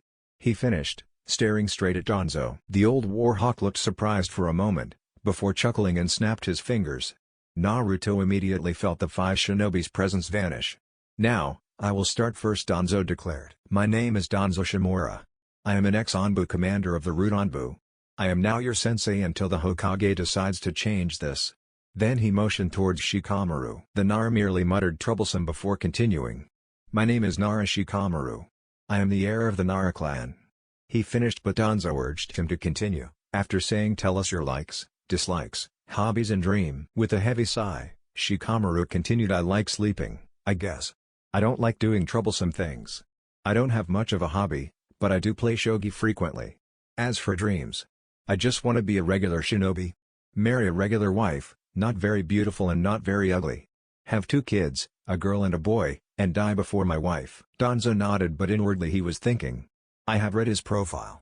Says here, he has an IQ as high as 200. A lazy genius, I would have to beat that lazy attitude out of him, I guess. Then he motioned towards Kagami. Kurogane Kagami was an average-looking 14-year-old, with raven black hair spiked towards the back and a few bangs in front of his forehead. He wore a black muscle shirt and black basic Onbu-issued pants with black shinobi sandals. He also wore black shoulder pads. Think Zack Fair from FF7 Crisis Core. My name is Kurogane Kagami. I do not belong to a clan, though my family have been shinobi since the Shodaim's era. I like training and learning new jutsus. I dislike weaklings and civilians. My hobby is training and my dream is to master my family's kenjutsu style and become an exceptional shinobi, worthy of being a legend. Danzo nodded again. An average Jonin, though slightly skilled. He would be a good teammate to complement the 2 other skills, though his hairstyle and name reminds me of my late teammate. Wait, why am I reminiscing about the past? Lastly, he gestured towards Naruto. Said Blonde seemed to contemplate his words before speaking. My name is Namikaze Naruto. I am the son of Namikaze Minato, the current Yondaime Hokage. I like training as well. I do not dislike many things and my hobby is to train too. My dream, no, I promise to be the strongest shinobi the world will ever see. Naruto had to admit he lied about some of the things he said, but the last part, he was completely serious. Nobody laughed, nobody said anything except Danzo, who mentioned that it was a good dream. Now, as you may or may not know, very Jounin Sensei will give a post-academy graduation, Jounin test, to see if any of you are worthy of actually becoming shinobi. Regularly, the most common test would be to test your teamwork, but I do not think the same way. I believe fighting capability is most important. As a result, my test will be a one-on-one with my shinobi, Danzo explained before snapping his fingers again. And behind the three Chunin stood three Rudanbu. These three are all Chunin level shinobi. I do not expect you to win, but I will judge if you are able to proceed as a Chunin after this test. Now, any questions? Naruto immediately asked, can we kill them? Danzo chuckled, if you manage to kill them, I might put in a word or two to the Hokage of immediately promoting you to Chunin. Both knew that was not possible, but Naruto still looked forward to spilling their blood. Surprisingly, the three Rudanbu took no offense at Naruto's question.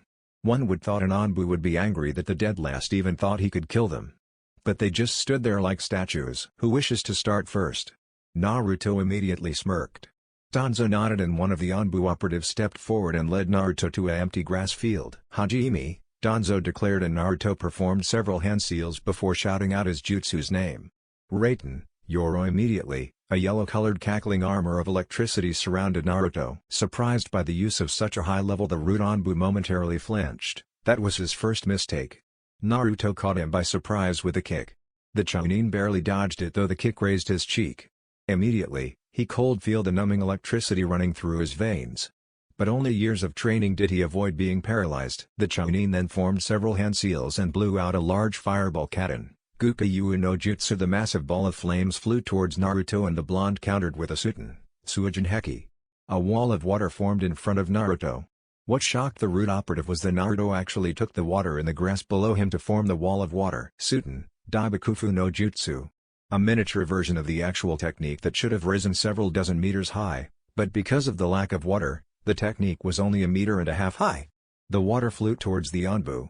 But before said Root Chunin could counter, Naruto immediately followed up with a Raiten, Kangeki Ha. A pulse of electricity mixed with the torrent of water made it a deadly combination. Only reflexes trained over the years allowed the Chunin to perform seals faster than usual and have a Doden, Doryuki, to block the electrified wave of water. The Root operative unsheathed his katana that was strapped behind his back.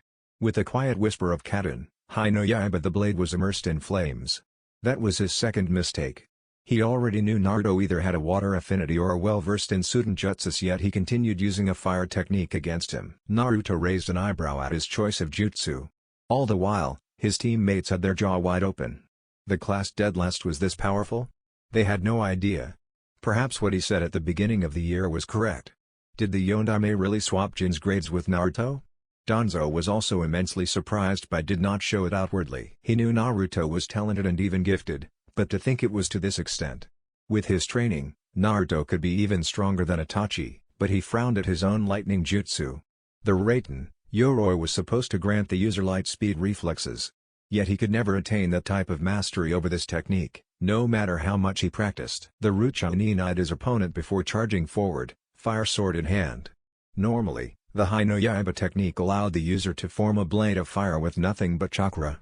But coupled with an actual sword, the potency of the jutsu was doubled. Naruto smirked at the simplistic way the Chunin attacked him. Forming several hand seals, Naruto yelled Fuuten, Kaze Tiku, wind resistance, and suddenly the Chunin felt a force pushing against him. It wasn't blowing him away, but as if something was preventing him from moving forward. It took at least thrice the effort to move forward. The blonde grinned and formed several hand seals. Fuuten, Tempesta no Mai, Dance of the Tempest. And a second later, dozens of wind blades appeared all around the battlefield. The next thing the Chunin knew, they were all flying at him. He tried to jump away, honest. But Naruto's wind resistance jutsu kept him on the ground, and the next moment, the Root Anbu's blood bathed the green grass. Naruto let out a sigh of relief. Before panting a little. Using 3A ranked and 3B ranked ninjutsu was a little exhausting. He heard clapping from Danzo. Said Warhawk was grinning almost manically. Absolutely amazing. Incredible. Just incredible. I was not lying when I said my shinobi was Chunin ranked. And from what I have just seen, Naruto, you might even be Jounin level. Said Blonde stared at Danzo for a while, deep in thought for a second, before walking away and joining his teammates. Though he stopped halfway.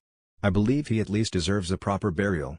Naruto mentioned before forming several hand seals. Doden, Tsuchi no Maisu, Earth Burial. The ground around what was left of the Root Chunin wrapped around it and dragged his remains below ground. He then sat down with his teammates, unaffected by their stares and awestruck looks. Next Danzo merely said, and another of his ninjas stepped forward.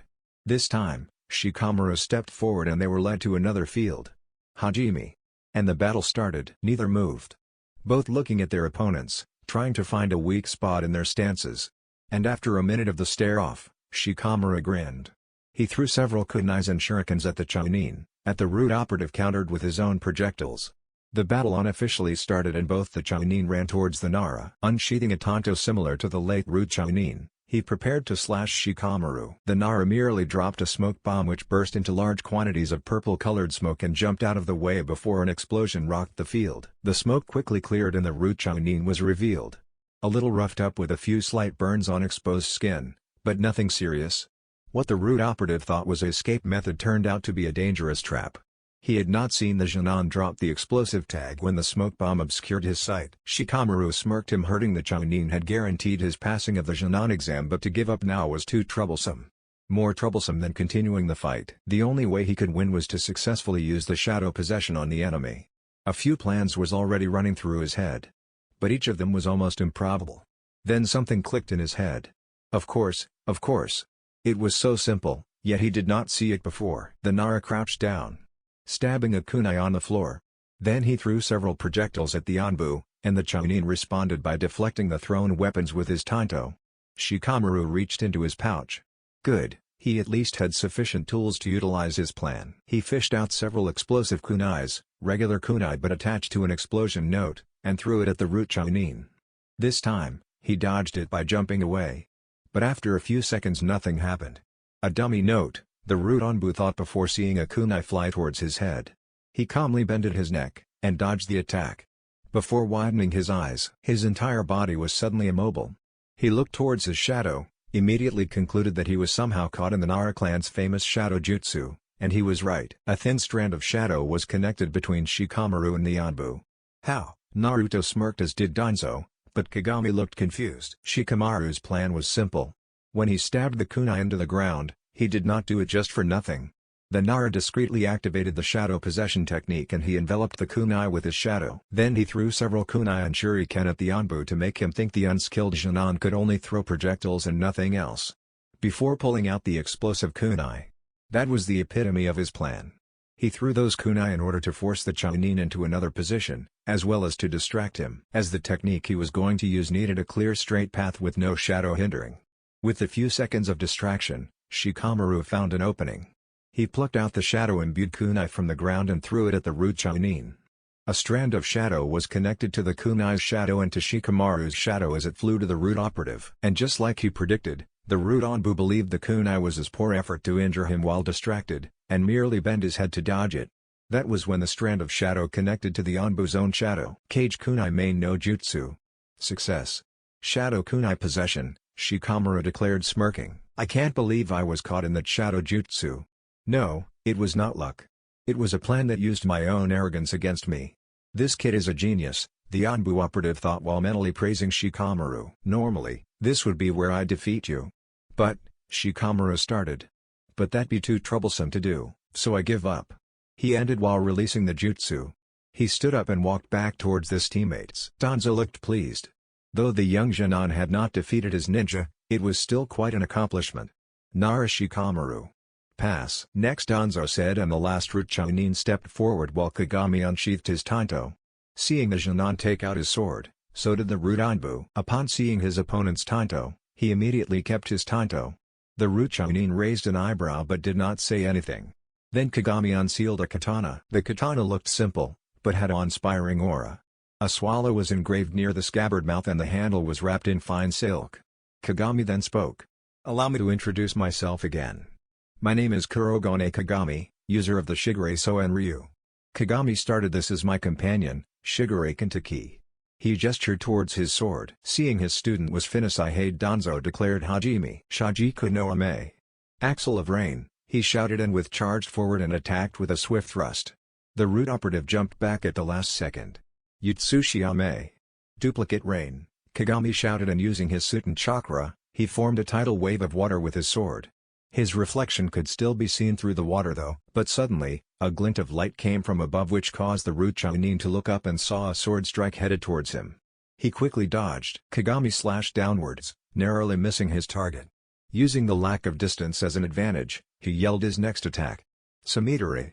Early summer rain, and slashed towards the right. The root Anbu again barely dodged the attack but did not foresee the next slash. Midway of the slash, Kagami dropped his sword and switching hands, he slashed upwards with his left hand. A small cut found its way the Rudanbu's arm. Seeing his attack failing, Kagami jumped back immediately and panted heavily. That combination of attack almost exhausted his repertoire of his family's kenjutsu style. But there was one move though. Well, it was do or die, but before Kagami could do anything the opponent charged forward, Danzo in hand. Kagami smirked and jumped up and slashed downwards, his katana landed on the opponent's tanto. But the Chunin widened his eyes. His body unmovable. The Junon smirked before declaring his attack. Attacco di scalo. Attacco di scalo is a shockwave attack which turns a powerful blow into an oscillating wave that stuns the opponent's muscle, leaving the enemy immobile. Kagami's smirk widened and knocked the Rudanbu out with the blunt side of his katana. Or so he thought. The Chunin immediately disappeared with a poof. Do you think you are the only swordsman? And suddenly, Kagami's world blacked out. The Chunin Kagami had thought he struck down stood before his fallen body. Dance of the Crescent Moon. He muttered before heading back towards Danzo. This time, the ex-Onbu commander shook his head. Kurogane Kagami. Fail. It was regretful to say the least. The boy had potential, but was too blinded by arrogance to see a simple trick. He then ordered the Chunin to place Kagami's body leaning against the tree, and after doing so, the second and third Rudanbu promptly disappeared with a poof of smoke. Congratulations, you two passes, Danzo said while Naruto and Shikamaru gave each other a look. What about Kagami? Naruto asked. Danzo shook his head. The other Junon failed my test. Shikamaru glared at Danzo. Though Kagami and him were not close, he was still his teammate. Why? He did good against your shinobi. He tried to defend his unconscious teammate. He lost.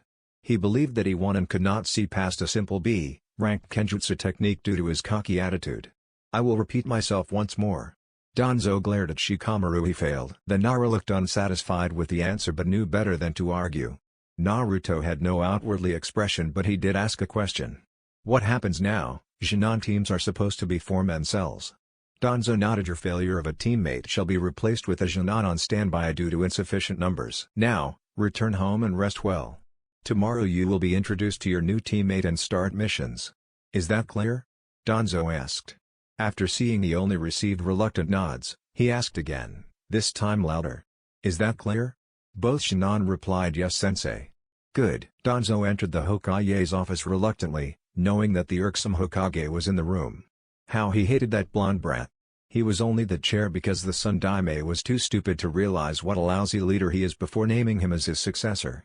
But he still had to get the mission before meeting his team. Team 10 reporting for a mission, Minato. The Hokage eyed Danzo with disdain. Angry at the blatant disrespect Danzo was showing. But then again, he could not do anything anyways. Danzo was too important to Konoha to simply disappear. You will address with as much respect as my title deserves, Danzo. The blonde shot back with as disrespect as well. The old warhawk glared at the impudent whelp. If it was not for protocols, he would have just taken a mission scroll from the table and walked away. But, he had to keep formalities, and as much as he hated it, he would have to comply. Understood, Hokage-sama. Minato smirked, thinking he had won. The Ondaime randomly picked a scroll from desk and offered it to Danzo. The ex-Onbu commander looked at the mission's rank and immediately frowned. I believe my team deserves a much higher rank than a simple D-ranked chore that pays next to nothing. Minato almost laughed. Please, do not tell me you believe a team with the dead last and second last qualifies for even a C-ranked mission. Even a D rank, I believe would be too much for my son. Danzo merely stared on. Hokage-sama, he spat out as if it was poison. My team is much more skilled and efficient than you believe. At least 2 or even 3 times better than any other Junon team. Minato glared at him. Was that an insult? You just claimed my son's team to be weaker than your team of garbage. The warhawk smirked. Of course not, Hokage-sama, I did not meant for my words to be taken to offense. I am merely stating what I think. My team is better than your son's Junon team. That is all. The blonde Hokage growled. He snatched a B-ranked mission from the desk and shoved it in Danzo's hands. Well then, let's see how your useless team survive this. The root commander smirked. Thank you, Hokage-sama. And he turned around to leave. Hook, line, sinker. Too easy, Minato. You are too easy to manipulate because of your arrogance. Too brash and headstrong, like I had told Sarutobi. The-O. B.R.O.D.her. Naruto was leaning against a tree while waiting for Danzo, while his other teammate, Shikamaru, was lying on the ground asleep. The blonde Junon eyed the lazy genius with curiosity. Sleeping. Was that all he did? If the Nara could put in half of Naruto's efforts, he could be a very skilled shinobi. But what was holding him back? Fear of rejection? Fear of corruption? But was there even a need to fear anything when you could be one of the strongest shinobi in the world? But knowing and familiar with the phrase, "curiosity killed the cat," Naruto decided to leave Shikamaru be. After all, a nosy ninja is a dead ninja. The blonde would just go along, get along. After he becomes Chunin, they probably won't stay as a team anyways. A few minutes later, Naruto's mental clock reached 8 a.m. and Shikamaru snapped open his eyes. Together with Danzo was a kid. The stranger had short ink black hair, with extremely pale skin, almost white and ink black eyes. He wore a regular long-sleeved black shirt, black shinobi pants taped off at the end and black shinobi sandals. His only weapons was the tanto strapped to his back and a scroll strapped to his waist. His face betrayed no emotion other than the cold indifference that all root member had, which immediately told Naruto and Shikamaru this person was one of Danzo's subordinates. "This boy's name is Sai, he will be joining you two as a member of Team 10, Danzo said, and seeing a raised eyebrow from Naruto, he quickly continued, "Do not worry about his fighting capabilities, he will be more than sufficient as your teammate, I personally tested him myself." A quick nod from Naruto and Danzo continued, "I have received your first mission from the Hokage," Danzo started before being interrupted. "What is it? Painting a fence? Cleaning the farm?" Shikamaru asked, uninterested. Danzo glared at the Nara. "First off, do not interrupt me, and secondly, no. We will be traveling to a civilian village near the borders of Fire Country. There we will be performing a mission for the mayor of the town." The Onbu commander explained. "What mission?" Naruto asked, truly curious. Normally the first mission of a Junon team would be simple chores around the village that required little to no effort. But having to travel out of the village to perform their first mission? That really piqued Naruto's interest. Danzo smirked. "Assassination." At this both Naruto and Shikamaru eyes widened. Oi. You are kidding, right? This was extremely shocking to say the least. Assassination? Not like Naruto did not like it, but such an extreme mission right off the bat. This was simply astonishing. "No, I am not. This mission is ranked B. In this village, there is a civil war going on. There is the mayor's forces, and the rebel forces. The details of their civil war is not of our concern. We were hired to assassinate the leader of the rebel forces, in order to outright flatten the rebels' morale," Danzo explained, eyeing the Junon's reaction. Naruto looked calculating, a little excited and still retained the initial shock, while Shikamaru had a mix of apathy and astonishment. And Sai had no emotion whatsoever. Good, that meant Root trained him well. "Our target's name is Yamamoto Shinji. He is considered a hero amongst the village for driving bandits away. But still that is none of our concern. We have received our target. There shall be no hesitation once the mission begins. So if either of you wishes to back out now, you will be sent on to the Junon reserve list and be replaced." Danzo waited for an answer, though inwardly knowing neither of them would be willing to back out of this. Seeing no reaction, Danzo continued. "Good, now, return and prepare for at least a 3-day trip. In an hour from now, we shall meet at the northern gate and head off immediately. You are dismissed." The two wasted no time and left, leaving Danzo and Sai. The Onbu commander turned to the pale Junon. "Sai, your role in this team is to be your teammates' support in battle. Do not do more than what is necessary, but you are cleared to do anything you have to. But most importantly, you are to watch them. Especially the Namikaze. Understood?" Sai merely nodded. "Good." The.O.B.R.O.D.her. Naruto entered the Namikaze mansion. He was greeted with the sight of his brother greedily inhaling a large bowl of what he calls the food of the gods, which was ramen. Jin was clumsily slurping the soup and spilling drops of the broth everywhere. That had to be the highest form of bad table manners. Noticing his presence, Jin turned to face Naruto, and the blonde crinkled his face in disgust. Strands of noodles were hanging off his face, while his entire lower face was covered in its soup. Without noticing his own little problem, Jin began to mock Naruto, mentioning his dead last position, and how useless he was, the usual. And as usual, Naruto merely ignored his brother and went to his room to pack for his journey. He took a few pairs of clothing, quite like the ones he had on now, and sealed them into a storage scroll. Then he acquired some ninja tools from his brother's room. That idiot would probably think he misplaced them anyways. He left the house in 30 minutes after sealing a dozen energy bars. One of them would guarantee his energy for the whole day. The.O.B.R.O.D.her. Reaching the northern gate, He was met by Shikamaru, who was already gazing at the sky while lying on his back. Deciding to test his fellow teammate, he asked him, "What do you think of this?" Shikamaru lazily opened one eye and looked at Naruto, who was leaning against a tree with his eyes closed. "If you mean this mission, then I think it would be really troublesome." Naruto smirked at the underlying meaning of that word. "I agree." Their sensei soon arrived with Sai and To, and they quickly left for their mission. The journey there was highly uneventful, though Danzo explained several of his rules. The first rule is to never show emotions in battle.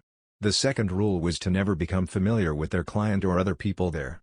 The third and most important rule was to never have any emotions for anyone other than yourselves. They soon arrived at the village within a one-day trip. Team 10 was currently staked out outside of the village's surrounding forest. Merely 2 guards were posted at the village gates, and from the looks of it, 4 Konoha shinobis weren't going to be let in easily.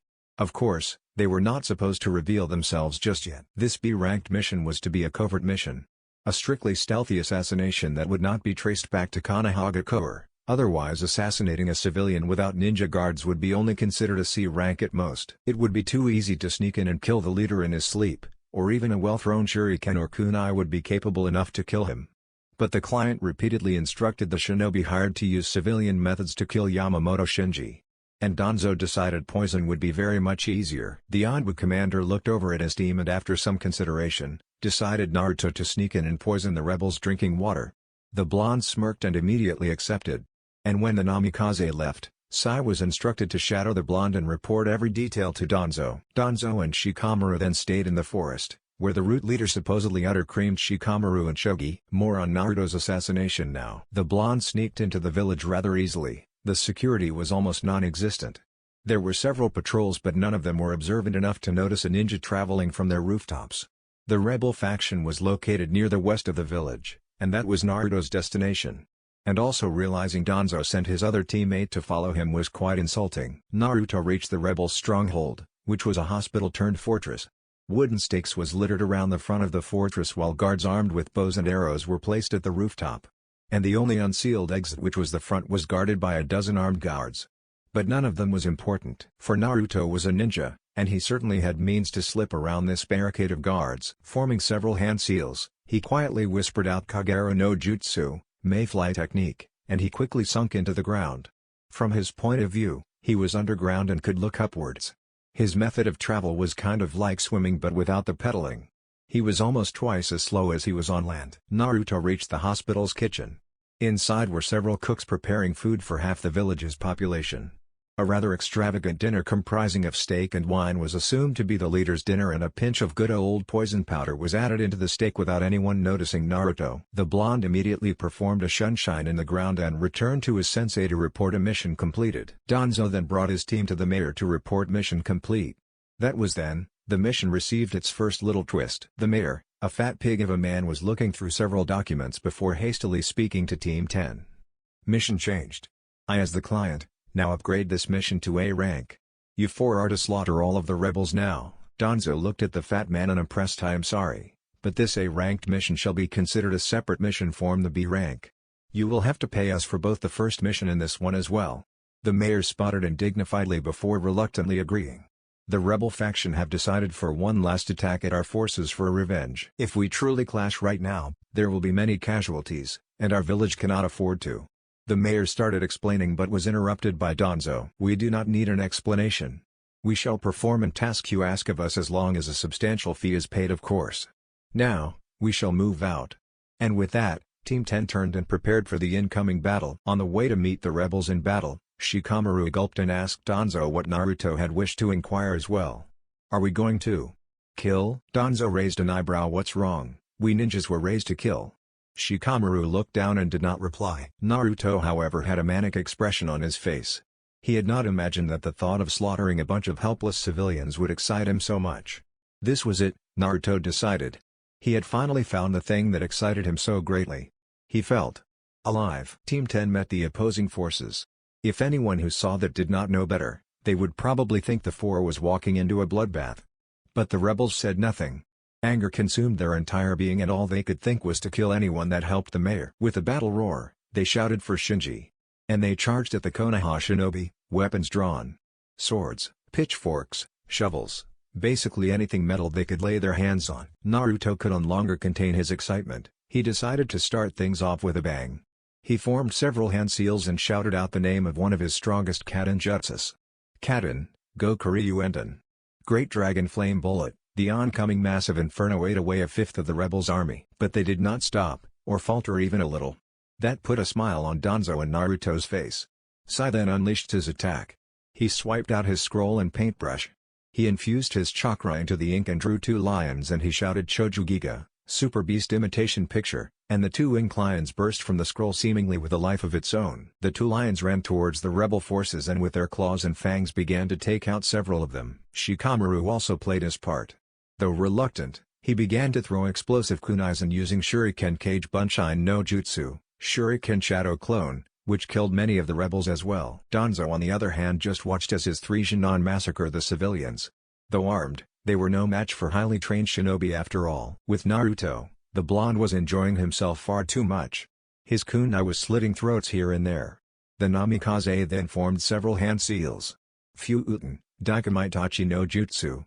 Great sickle weasel technique, and watched in morbid fascination as blades of wind sliced apart multiple sword-wielding fools. Blood bathed the entirety of Naruto.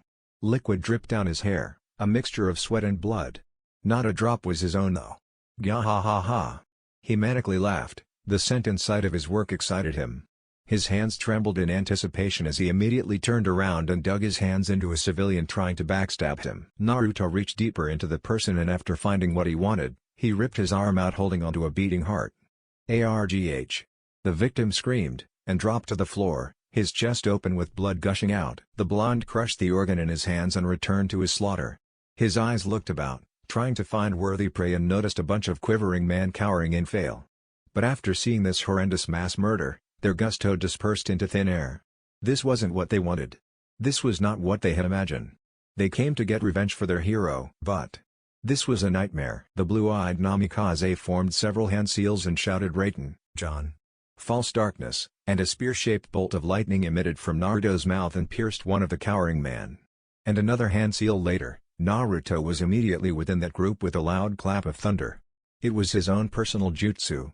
One that could be considered S-rank depending on the situation and user. Raiden, Kaminari Kawarimi, thunder substitution, was a technique that allowed the user to replace itself with electricity.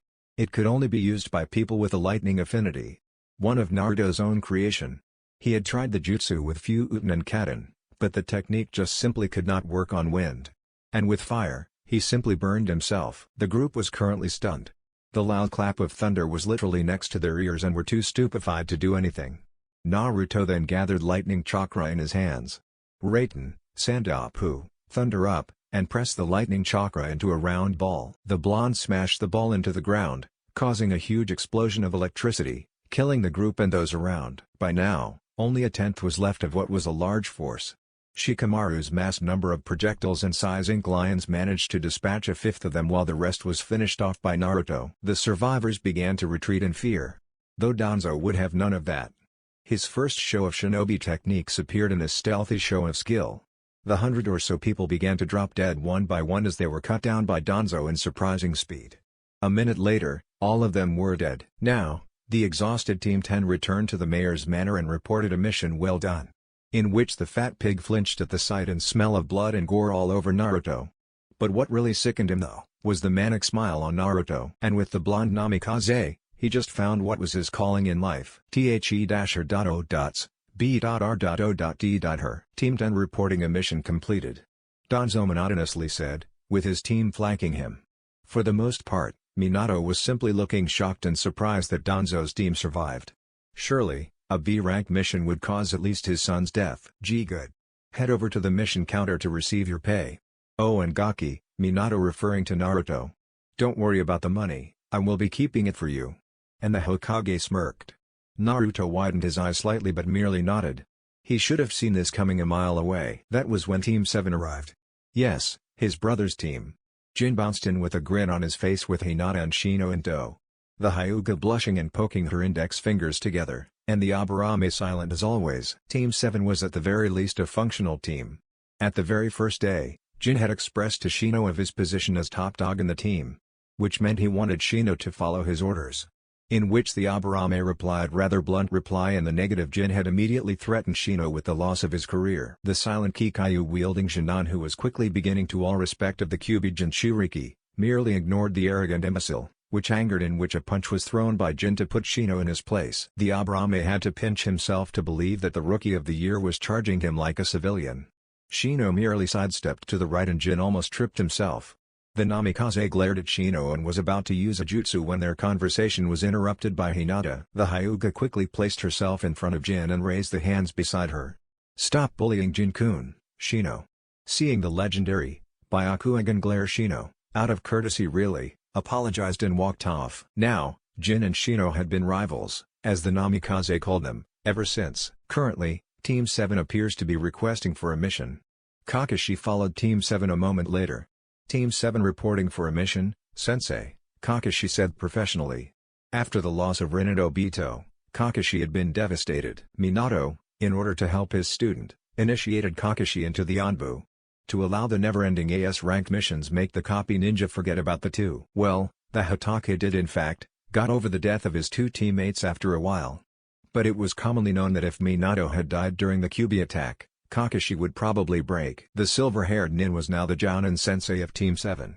Only being pulled out of Anbu by the same person who sent him there to train his son. While Minato and Kakashi were discussing which D-rank mission to give his team, Jin spotted Naruto over with his team. Ignorant of the fact that the ex-Anbu route commander was standing right next to Naruto, Jin stepped forward and started laughing at him. "What happened, Dobi? You and your trash team took 3 days to complete a D rank?" The brown-haired Jinchuriki continued laughing himself silly at his supposedly funny insult. "And now that W wasn't very nice, Jin-kun." The deeply blushing Hinata stepped forward. Naruto for a moment smiled. Before hearing the next words. However W weak Team T10 is. That surprised Naruto. Hinata, who was ever so kind and gentle, had called his team weak? Hinata's words caused several other reactions as well. Danzo had an eyebrow raised, surprised that the timid Hyuga era dared to say that. Shikamaru looked shocked for a moment before looking away and muttering, "Troublesome woman." Sigh. Was just sigh. By now, the third member of Team 7 had already learned to stay away from confrontations like this. What with this incidents happening at least twice a day, Jin would go up to some Jounin team, insult them with some ridiculous statement, and though the opposing team would be angered, but nothing could be done against the Hokage's son. Naruto could barely control his rage. Hinata-chan was being corrupted by his brother. This was the conclusion he reached. Hinata would never say anything like that to anyone, subconsciously or not. But he gritted his teeth and replied curtly. "No, just from an A-ranked mission." Jin's eyes narrowed in disbelief, that upon the look of the mission scroll with A rank written on it, anger took over his narrowed eyes. He quickly turned towards his father and Kakashi and demanded an explanation. "Tosan, how could Naruto Baka go on an A-ranked mission, when all we did these past 3 days were D-ranked chores?" Shino had to roll his eyes at that.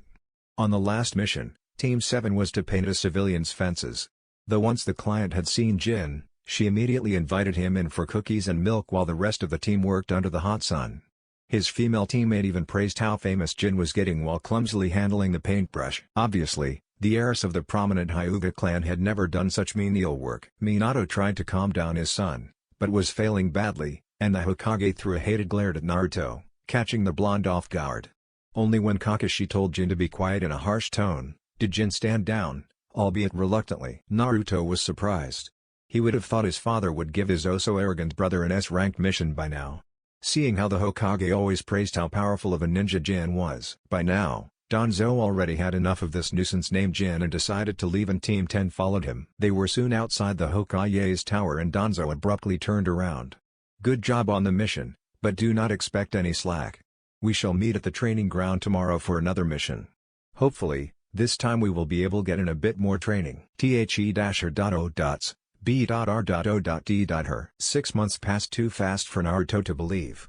In between various missions varying from C.A., Team 10 was able to get in quite a bit of training.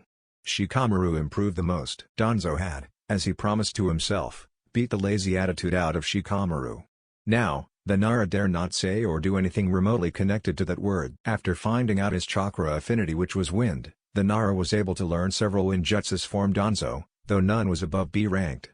The Anbu commander did not see the need of powerful jutsus for a brilliant strategist such as Shikamaru. Although the Chunin had learned his own clan's shadow jutsus though, Naruto, under the training of the root leader, had surpassed even his own expectations. Danzo dragged and left Naruto in the most hellish training ever seen since Guy's own training. The Onbu commander took the blonde's potential, stretched and flexed it till it was twice its original size. Within 6 months, Naruto could be called the second coming of Minato. But more smart. But none were aware of his growth though. Danzo was careful in not revealing his students' skills. A day earlier, Danzo had informed Team 10 of their enrollment in the Chunin exams.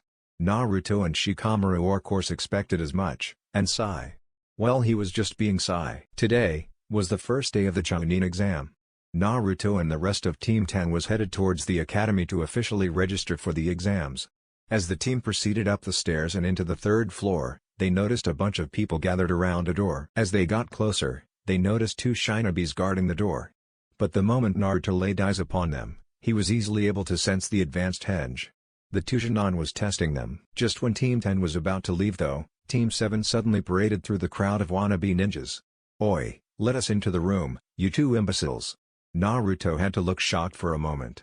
Wow, imbecile, that's a large word for such a small brain. Hinata, who was beside him, reddened in embarrassment.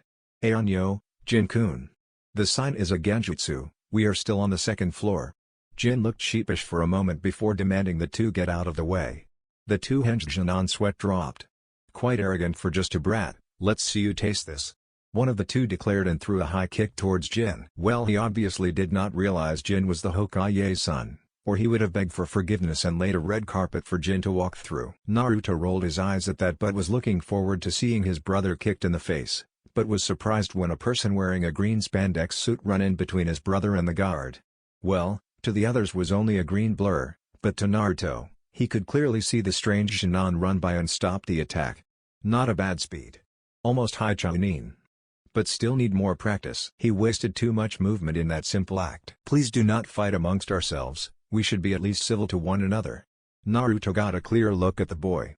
He was wearing a green spandex bodysuit and orange arm and leg warmers, had a sleek black bowl cut. And weirdly enough, perfectly round eyes with large eyebrows above them. Jin was obviously astonished by the pure speed the other Chunin showed, judging from the slack jaw and widened eyes before turning away with a tch. Naruto watched as Team 7 walked away. The blonde-eyed Hinata, though feelings that he had 6 months ago no longer existed now. He had thrown away all feelings of affection after being harshly and forcefully rejected by the Hyuga. Flashback. Note. Disgusting Hinata bitchiness ahead. I don't want to write this, but it is crucial. So, Hinata fans, if you do not want to read this, just skip ahead until you see another one of this. Hinata. Naruto softly whispered to only the ears of his time. And Naruto? Hinata replied, confused as to why the blonde had asked to talk with her. They were on a flowery field. Luscious green grass and alluring flowers filled the ground. Behind Naruto's back was a red rose plucked from the very field. "Hinata, I called you here to ask you a question." "Hi, Naruto. What is it?" Hinata again replied politely. But she was quickly getting impatient. She was supposed to be meeting her team in a few minutes. Naruto stammered before swallowing his fears. "I want to ask you to be my girlfriend," he asked with a determined look. Hinata was thrown back by the question. What? Naruto quickly continued. "I know we have not been very close together, but I have always watched you. Since the academy days, I have always loved you. I know you like my brother, but just give me a chance. I can show you that you can love as much as my brother or even more." He presented the rose to Hinata but was slapped a second later. A red palm mark found its way to Naruto's right cheek. Hinata was bristling in anger. "Dobi, listen to me. I have worked too far and too long for you to fuck this up." Surprised at the slap and her tone of voice, Naruto stood solid. "You think I like that pompous, arrogant jerk? No. I am merely doing this to help further my clan's position and power. Why else would you think anyone would even pretend to be in love with that bloody douchebag?" she screamed. "Now get the fuck lost, and don't let me see you doing this." She crinkled her face in disgust again. "Or I swear I will bloody murder you, Dobe. Now I have to meet that asshole in the team. Don't you mention this to anyone or you will regret it. Fucking dead last," she muttered at the end and strutted off. Naruto's eyes widened and mouth agape. All this time. All this effort. Tears threatened to stream down his cheeks. But he held it back in. It was then that the last line that connected the village to Naruto was severed. Flashback end. "Well, I did not have doing that. It was unpleasant and just completely sickening. Before you bitch and whine about how Hinata is not like that, this is my story, so. It will be great if you not flame things I already know. Thanks. Naruto was just indifferent to Hinata nowadays and her admittedly charming. Naruto shook his head. He had to clear these thoughts. She had after all announced to Naruto of her dislike towards him. Now, Naruto just wanted to get this exams over with and get to Chunin rank. But out of the corner of his eye, he noticed the bowl-cut Junon gazing at Jin. A smirk found its way to Naruto's face as he saw Lee follow Jin. Interesting. Using hand signs, as in sign language, he told Shikamaru and Sai to wait for him at the real classroom. This he had to see. The.B.R.O.D.her. When Naruto arrived, the spandex-wearing boy introduced himself and challenged Jin to a fight. His brother looked at the Junon once over and gave an arrogant humph. Hinata urged Jin to not fight as they only had a little time left to register, but as usual, Jin declared a minute was enough to bring down this weakling and charge towards his opponent. The newly named Rock Lee was surprised. The speed of his opponent was unbelievably slow. He had not expected the famous son of the legendary Yondaime Hokage to be so weak. A single punch buried itself into Jin's gut and the Jinchuriki flew away, unconscious immediately. Lee looked at his fist then at Jin. A Junon that a genius never seen before should have been able to dodge that attack, if not block it. He hardly even tried. Naruto shook his head at the utter pathetic situation and jumped down as Lee was about to leave. Greetings. My name is Namikaze Naruto. Lee's eyes widened and turned back. Then you must be Jin-kun's brother, no? The blonde nodded. I heard you were the dead last of the class. But it does not matter. Even I who was the dead last of my class had found the way of youth and is now youthful to the extreme, Lee shouted, pumping his fists in the air. Naruto nodded slowly. Right. Well, I am here to test myself against, who I believe to be the Junon strongest in taijutsu. You, Rock Lee, said Junon formed an O with his mouth and relaxed himself into a loose fighting stance. Then let us begin your most youthful spar. Sorry, Lee. But you are too powerful to let you stay in this exam. I will not let my chance of being promoted be compromised in any way, Naruto thought darkly as he himself settled himself into a loose fighting stance. Seeing as the blonde did not attack, Lee took it upon himself to initiate the fight. One moment he was standing opposite to Lee, the next he was beside Naruto, his kick caught by the blonde. Not fast enough. Lee, please be more serious. Naruto muttered and pushed back his leg. Said Junon only smiled brightly.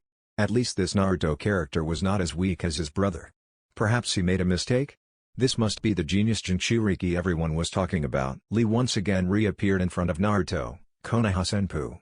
And a kick flew towards Naruto.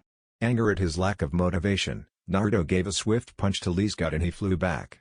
The spandex-wearing Junon almost threw up his breakfast. I said be more serious. That attack was not even half your speed and strength, Naruto demanded. Lee had the decency to look sheepish. It seems I underestimate you, Naruto-kun. Very well, from now on, this is my full power, Lee declared and Naruto found his fist too close for comfort. But Naruto was still faster than him. The blonde gripped his opponent's wrist and sent a jab towards Lee's face. But with his reaction speed, Lee was easily able to dodge the jab. But found himself at the receiving end of Naruto's foot as he was kicked away. Through intense training, did Naruto learn to multitask and control several of his limbs in different motions at once. Lee clutched his chest which coughing, the kick had knocked the wind out of his lungs. That was not your full power, take off those weights, Lee. There is no sense in defeating an opponent limited by hunks of metal. Lee looked shocked that his opponent knew he was wearing weights, but although he was reluctant, he removed the weights and placed them on the ground gently, which meant he dropped them from shoulder height and created a large crack in the ground. This time Naruto-kun, I will give my all. And Lee reappeared in front of Naruto, Konoha Senpu. Great leaf whirlwind. The blonde smirked, this was what he wanted to see. The Namikaze raised his knee and drived his elbow downwards at the same time, catching Lee's leg right in between the two limbs. Naruto then drove the elbow down with greater force, effectively shattering the bone. Kosoho. Intersection method. ARGH. A large shout from Lee showed that at least one bone was broken. Naruto released the grip and let Lee fall on the floor, gripping his ankle. The blonde smirked. He knew the weights would have protected Lee from this technique. Only prompting Lee to remove them could allow Naruto to successfully break his leg. A sudden burst of wind caused Naruto to jump back in caution. Now, next to Lee was a larger clone of his. This one was taller, more well-defined muscles and a jounin vest. He cradled Lee in his arms and after looking at the now swollen ankle, He glared at Naruto. Who taught you that technique? That was a dangerous taijutsu maneuver that should not be used against fellow ninjas of the same village. The man shouted. Naruto raised an eyebrow. DCH, someone created that technique already? I thought I was the first. How depressing. That uncaring tone angered the elderly, and before he could do anything rash, he calmed himself down. I will have a speak with your Jounin sensei, Namikaze Naruto. The Jounin warned before he shunned Shine away. How boring. Naruto muttered before glancing at Hinata, who was looking at him with awe. The blonde for a moment thought that a show of strength could attract her, but as quickly as it came, he gave up that thought. He merely waved "see you," and shined away as well. The one thing on Naruto's head was Sono Chunin Shiken wa Masahiro. The Chunin exams are interesting. Naruto met his team at the door of Academy Classroom 304. You ready? The blonde asked his teammates. Both nodded in the affirmative. Naruto grinned before returning to its initial stoic. He opened the door and entered the room, noting the tense situation. He decided to be as inconspicuous as can be and headed to a corner, flanked by his team. He stood silently, observing the examinees. From the look of their headbands, there were many Konoha Genins, a few Taki teams, 3 Ame teams, and surprisingly, a whopping 4 Iwa teams. Naruto narrowed his eyes. Iwa shinobi participating in a Chunin exam hosted by their most hated enemy? It screamed suspicious. He also noticed some from his graduating class.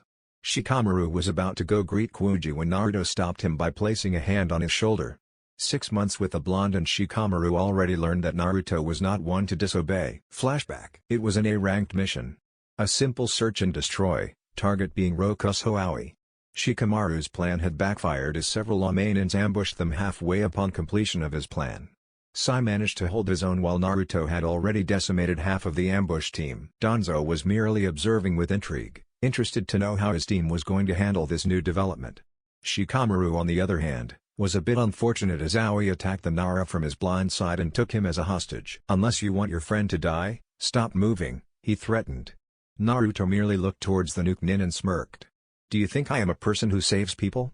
And threw a punch at Aoi, breaking his face, while Shikamaru was cut on the cheek by Aoi's kunai when he flew back from Naruto's punch. The Nara was then always wary of his teammate. Flashback end. A familiar scene from my other story, The White Mask, for those who have read it. He continued scanning the crowd and he saw a Suna team. Reaching into his memory, he remembered who they were. From the looks of it, the Kazekage sent his own children into the Chunin exam. Interesting. Especially the red-haired one. He reeks of blood and killing intent. I want to fight him. He looks like he could put up a real fight, Naruto thought, unconsciously directing his killing intent at the Sunanin. Sejunon noticed Naruto's killing intent and stared right back at the blonde, both directing their killing intent at each other. Seconds later, the Sunanin began to sweat. This one is dangerous. Killing him would prove my existence even more. That was when Team 7 barged in loudly. They immediately flinched at the glares they were receiving before Jin rudely shouted, "Hey you bastards, I am Namikaze Jin, the son of the legendary Yellow Flash. You bastards better remember my name, as I will be the one who crushes all of you in this exam." The mention of Minato caused the Iwa Genins to stand up sharply.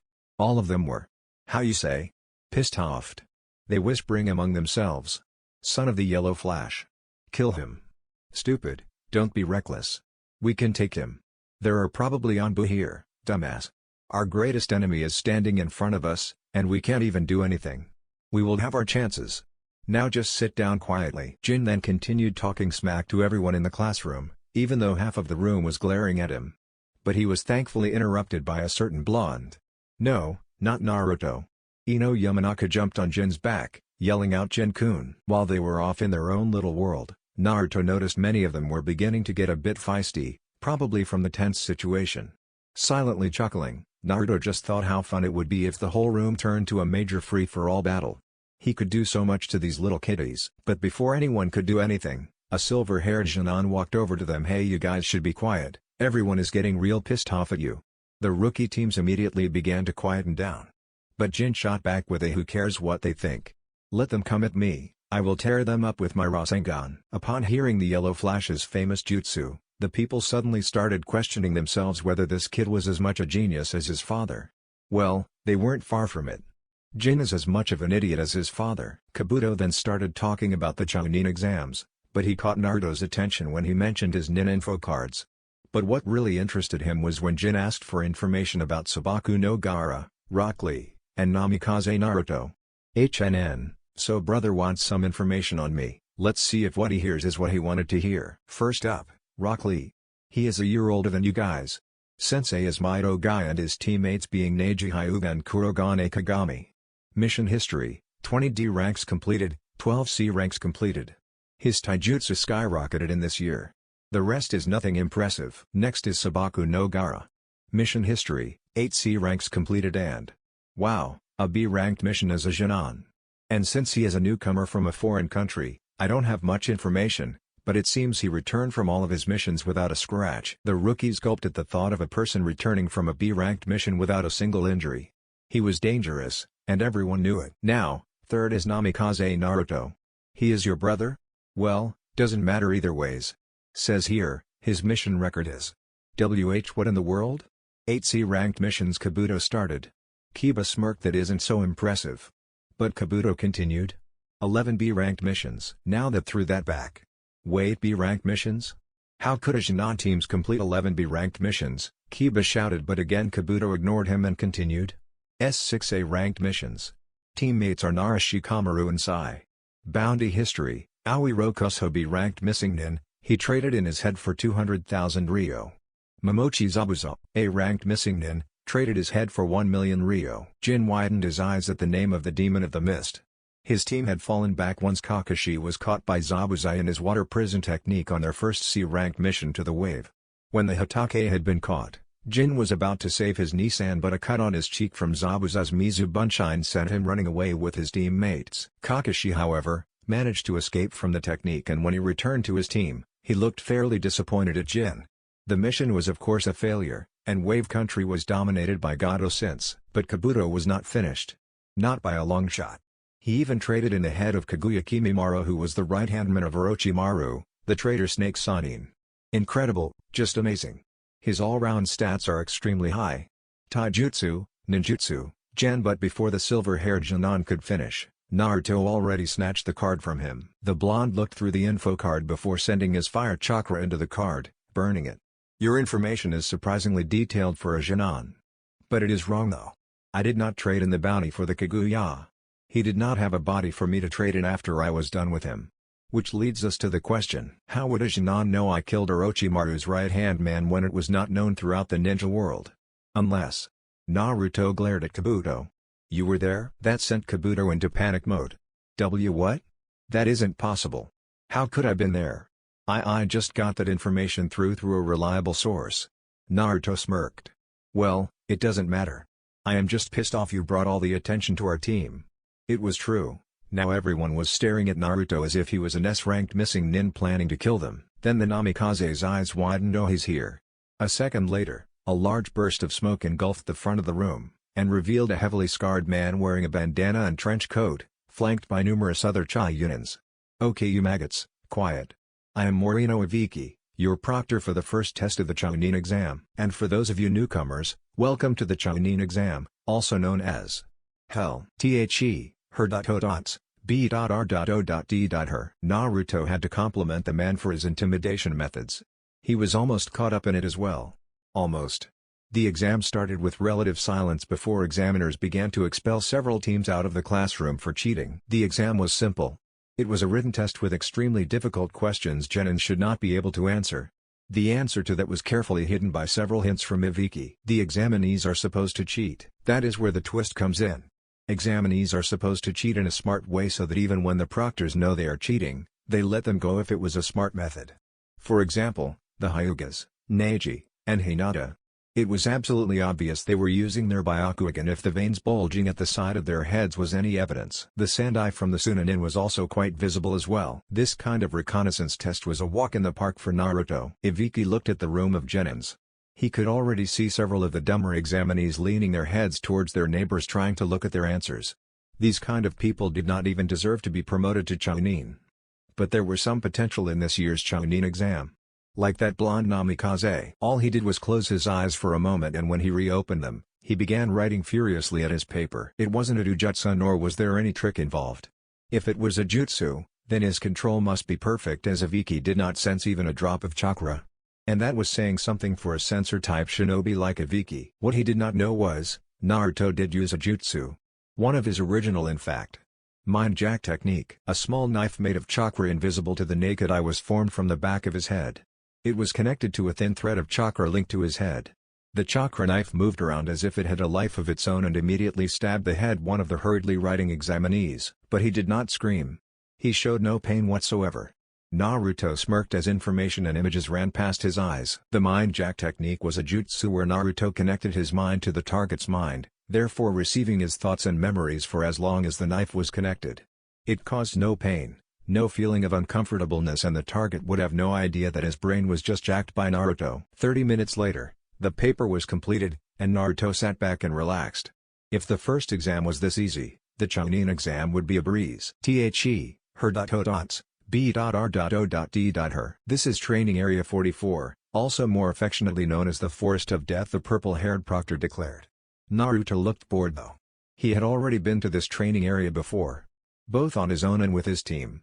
The forest was quiet, almost tranquil, making it an ideal location for training. Well, that and the fact numerous deadly beasts lay prowling in the shadows while they trained, forcing them to be alert at all times. The special jounin known as Onko Mitarashi continued to explain the exam, how each team was to be given either a heaven or an earth scroll and they had to get the other scroll and make it to the tower in the middle of the forest in 5 days to pass. Jin chuckled and muttered, way too easy. That was a mistake, as a kunai went zipping past his face, grazing his cheek. He was immediately shocked but then noticed the cold sensation of metal near his throat. It's the loudmouths that die first in my deadly forest, she whispered before licking the bludgeon's wound. His initial arrogance forgotten, the Kyuubi vessel stood rooted to the ground as a shiver went down his spine. That was when a tongue slid by Onko's face, a kunai wrapped in it. The special jounin took the kunai and said with an obviously fake smile, I don't advise sneaking up on me. People usually die when they do. A kuzunin whose tongue belonged to merely smiled. Oh, forgive me, I merely felt it appropriate to return the kunai that flew past my beautiful hair. Kuji interrupted the conversation, shouting, what are we supposed to do for food?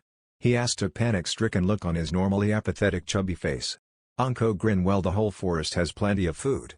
I heard the saber-toothed liger, that is 3 meters long, is pretty tasty char-grilled. Although Kuji slightly drooled at the image of grilling a piece of liger meat, he paled at the thought of 3 meters long beasts. But that was okay, as half of the examinees paled themselves. Onko then continued, ushering teams to a covered booth where they collected their scrolls. Naruto, as the team leader, held onto their heaven scroll. As they stood in front of their assigned gate, Team 10 went over their battle plan.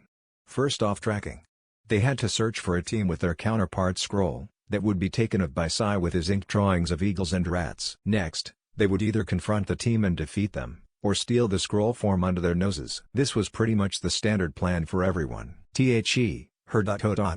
B.R.O.D.Her. 10 minutes into the forest, Naruto wiped the blood off Weasel, his butterfly knife, with the fallen enemy's shirt.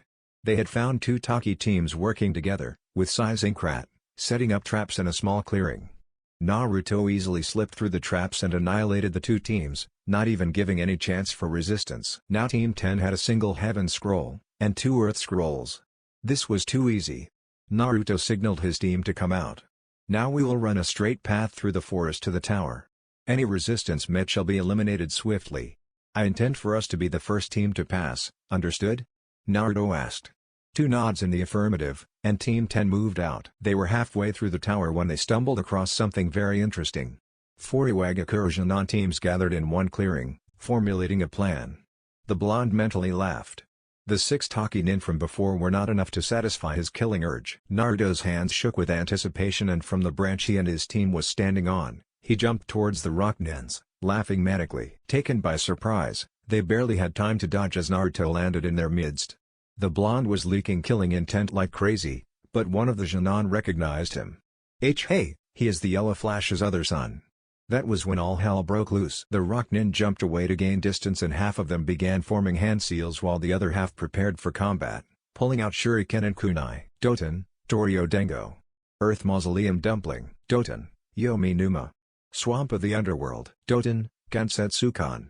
Rock Staff. Doten, Ganchuri. Earth Pillar Prison. Doten, Gantrail. Rakok Trail. Doten, Doryudama. Mudshot. The ground beneath Naruto suddenly turned into a swamp, with jagged spikes stabbing upwards. Naruto tried to jump out away but pillars of rock flew up trapping him in the swamp. He then had to deflect a staff thrown at him while using a seal-less repushu to block a chakra-enhanced ball of mud. But what shocked him was a gigantic lump of earth hurling towards him. But a bulb lit up in Naruto's head. The rock nin probably thought the last attack would finish me off, so they didn't think that the Doryo Dengo would open a hole in the earth pillar prison. Soon, the lump of earth crashed into the pillars, and continued on towards Naruto. Raiten, John, false darkness, a spear of lightning pierced the lump of earth, breaking it to several smaller pieces which allowed Naruto to jump on them and leap through the hole created by the Doryo Dengo. The blonde turned to face the shocked Iwa shinobi. I believe it's my turn. Reappearing in front of them, Naruto sliced the nearest person's throat with sin and kicked two of them away. Doten, Domu. Earth Spear, one of them shouted and a blackened fist flew towards Naruto. Raiten, Yoroi. Armor, a yellow aura covered Naruto as he caught the fist, and proceeded to shock the owner of the outstretched hand to death with the lightning chakra. 2 dead, 10 left. With a shout of Kunai Cage Bunshine no Jutsu.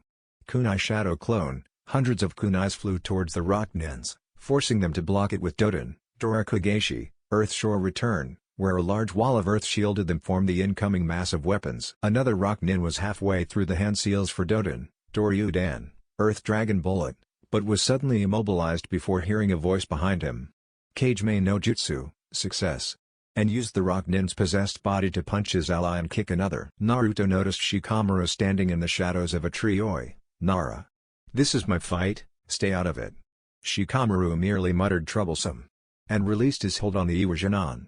By now, the possessed shinobi had already been restrained with ninja wire by his teammates. The blonde growled and decided to pull out the big guns. Swiftly flipping out Sin and Weasel, he flew towards them, and stabbed two of them with deadly accuracy through their hearts, who were taken by surprise. Kaden, Hibashira. Fire pillar, and a pillar of flames surrounding Naruto flew upwards burning most of the enemies. ARGH. A shout of pain resonating from the burned Iwa Shinbi. Those alive were covered in numerous third and second degree burns while the others were already dead. Those standing closest to Naruto burned to death. Gah ha ha ha ha, Naruto laughed. He gripped two of the least injured one's neck and lifted them up. The two clawed Naruto's hands in a desperate attempt to have him release them but to no avail. Scream for me, trash. And he tightened his grip. The two shinobi's eyes almost popped out as their eyes, ears and nose bleed crimson red. And with a snap, their necks broke, and Naruto dropped them. They fell to the ground like a puppet with its strings cut. Naruto glanced at the remaining ones. This is getting boring, he sighed and stabbed his hidden knife into their head, through their skull and brain. Sai and Shikamaru watched the carnage with familiarity. It was of course not the first time Naruto had gotten this wild. The Namikaze stared at the blood on his hands in disgust. There wasn't a river anywhere near and he could not wipe it on the burnt clothing of the corpses. Weak. Too weak, Naruto roared. The, her dots. B.R.O.D.her. Anko's POV. It was only 20 minutes into the exam and the examinees was already going at it. Anko had already seen a giant boulder flying through the trees, a spear of lightning stabbing from the forest, and strangely enough, a pillar of fire. Looks like Iviki was right, this year's crop wasn't bad. Ino's POV. Whatever was going on in the forest, she did not want to go near it. She and her team had already witnessed a pillar of flames and a spear of lightning in the air. These exams were dangerous and she knew it. The ground was shaking a bit, from the Doryo Dengo, after a great explosion was heard. The forest of death was dangerous. The, her dots, B.R.O.D.her. Team 10 was strolling through the forest at a casual speed. Naruto was already annoyed at not being able to defeat any strong opponents. He thought he would at least get a challenge, but so far, the Chunin exams did not impress him one bit. But the blonde didn't know how wrong he was. A wave of kunai flew towards them. This shocked all three of them. A trap? Not possible. Ink birds and mice already combed the route to the tower. Any traps were already disabled and dismantled. And how could another Junon team sneak up to Team 10, which was undoubtedly the strongest Junon team in Konoha, or even in the whole exam? The wave of kunai was deflected by an invisible barrier, although a slight blur in the air could be seen. That was Naruto's mastery of the wind element coming into play where he used the wind to deflect the weapons. Right after the wave of projectiles came a large snake actually somehow flying towards them, although a large, flat black tendril sliced it in half. The black blade interestingly enough came from the ground, or more accurately, from Shikamaru's shadow, Kagami, shadow blade. The snake's blood splattered the soil as what remained of the reptile landed in a thud on the ground. Immediately Team 10 was on their toes, cautious and almost paranoid. Sai had already unsheathed his tanto while Shikamaru had twin kunais out. Naruto on the other hand summoned 4 cage bunshines and sent them into the forest, only for them all to somehow be dispersed all at once. The memory of the clones was sent back to Naruto. It proved valuable however short-lived it was. The last thing one of the clones saw was a golden-colored eye with a black slit. Ku, ku, ku, ku, ku. The almost insane laughter echoed throughout the clearing. Not bad. The old of the voice finally showed himself, and suddenly appeared opposite of Naruto. All 3 Genin turned to face their enemy. The blonde could feel it. The twisted and sickening killing intent the man or woman was radiating. Naruto recognized him or her immediately. It was the almost creepy Kuzunin from earlier. He or she was dangerous, that much Naruto could feel. Interesting. The man or woman brought up his or her hand gesturing come on. Shikamaru gave a TCH and launched this 2 kunai. The Kuzunin immediately noticed the thin trail of shadow connecting the 2 kunais to the Nara's shadow. Strangely enough, he or she did not dodge it. In fact he or she ran towards the kunai, twisting his or her body and squeezed in between the 2 kunai, and the 2 strands of shadow. With a burst of chakra from his or her foot to the ground, he or she launched forward with twice the speed, a fist pulled back ready to smash it in the Nara's face. The Kuzunin's attack was ruined, however, when a black and white claw almost tore his or her face off. He or she was forced to jump back, carefully watching his or her shadow, avoiding Shikamaru's shadow attacks. The clawed attack came from Sai's Ink Lion. 3 of them stood in front of Team 10, almost protectively. The Kuzunin chuckled. Did you think I could not sense you, Naruto-kun? And blocked Weasel with her own kunai. Naruto, who had tried sneaking up to her, flinched, surprised he was caught. The blonde was confident, almost bordering arrogant of his stealth skills. But who was he kidding? Did he really believe he could sneak up on one of the Sannin, especially the infamously notorious Orochimaru? Of course Naruto knew the one they were fighting was the snake Sannin. Who else could summon such a large snake and actually make it fight for him? Still, he must be here for a reason, and no matter what it might be, Naruto and his team was in danger. And if they would be in a deadly situation, the blonde would escape, abandon his team and escape. It might be cowardly, but against an S-ranked opponent, it was every man for himself. However, strangely enough, Orochimaru was not fighting with his full capabilities. The snake Sannin could easily erase all of them with a snap of his fingers, but why isn't he? A motive. He is here for a reason. For some twisted and evil plot. Orochimaru instantly pushed Naruto back with his superior strength gained over years of training. Naruto could only think, what the hell just happened?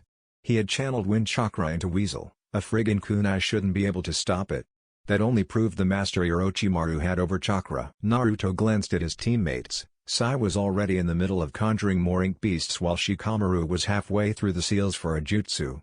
Should he run while his teammates distracted Orochimaru? A second later, dozens of thin black spikes pierced the ground where Orochimaru was a moment ago while large ink hawks intercepted Orochimaru in the air where he jumped. The Sannin cleaved the in half with the same kunai while laughing. Is this all your team can achieve, Naruto-kun?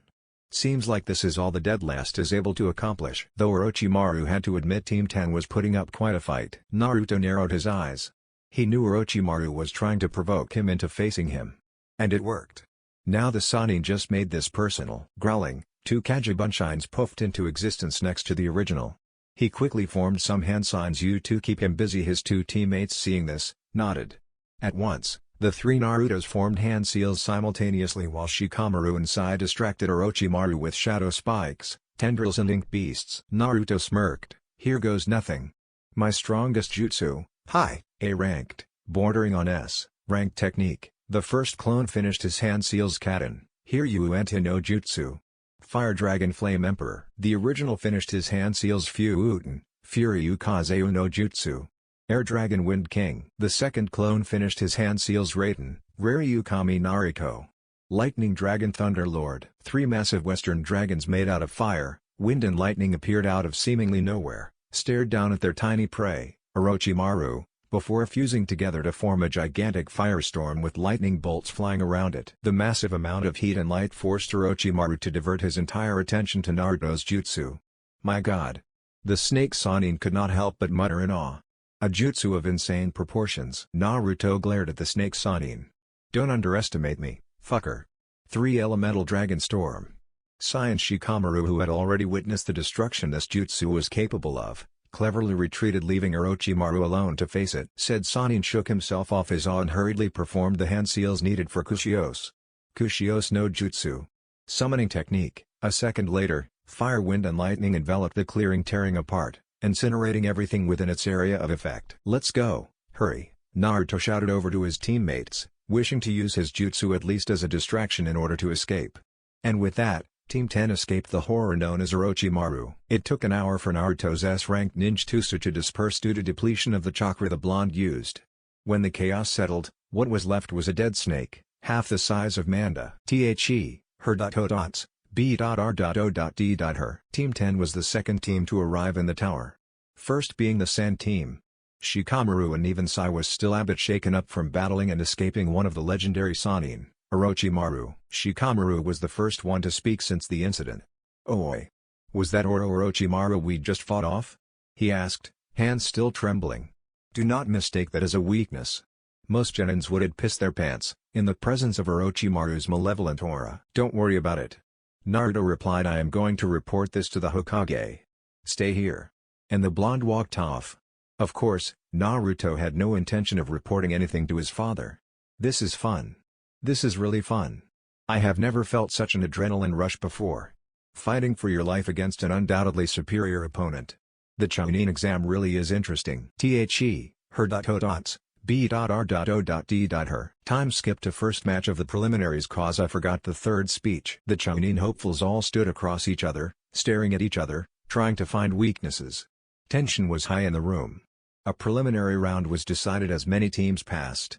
Too many. 3 Konoha teams made it through, a single Suna team and 1 Ado team. Making a total of 15 examinees. Naruto scanned the genins, noting their skills and weaknesses. The puppeteer from Suna, his weakness would probably be either taijutsu, or heavy ninjutsu.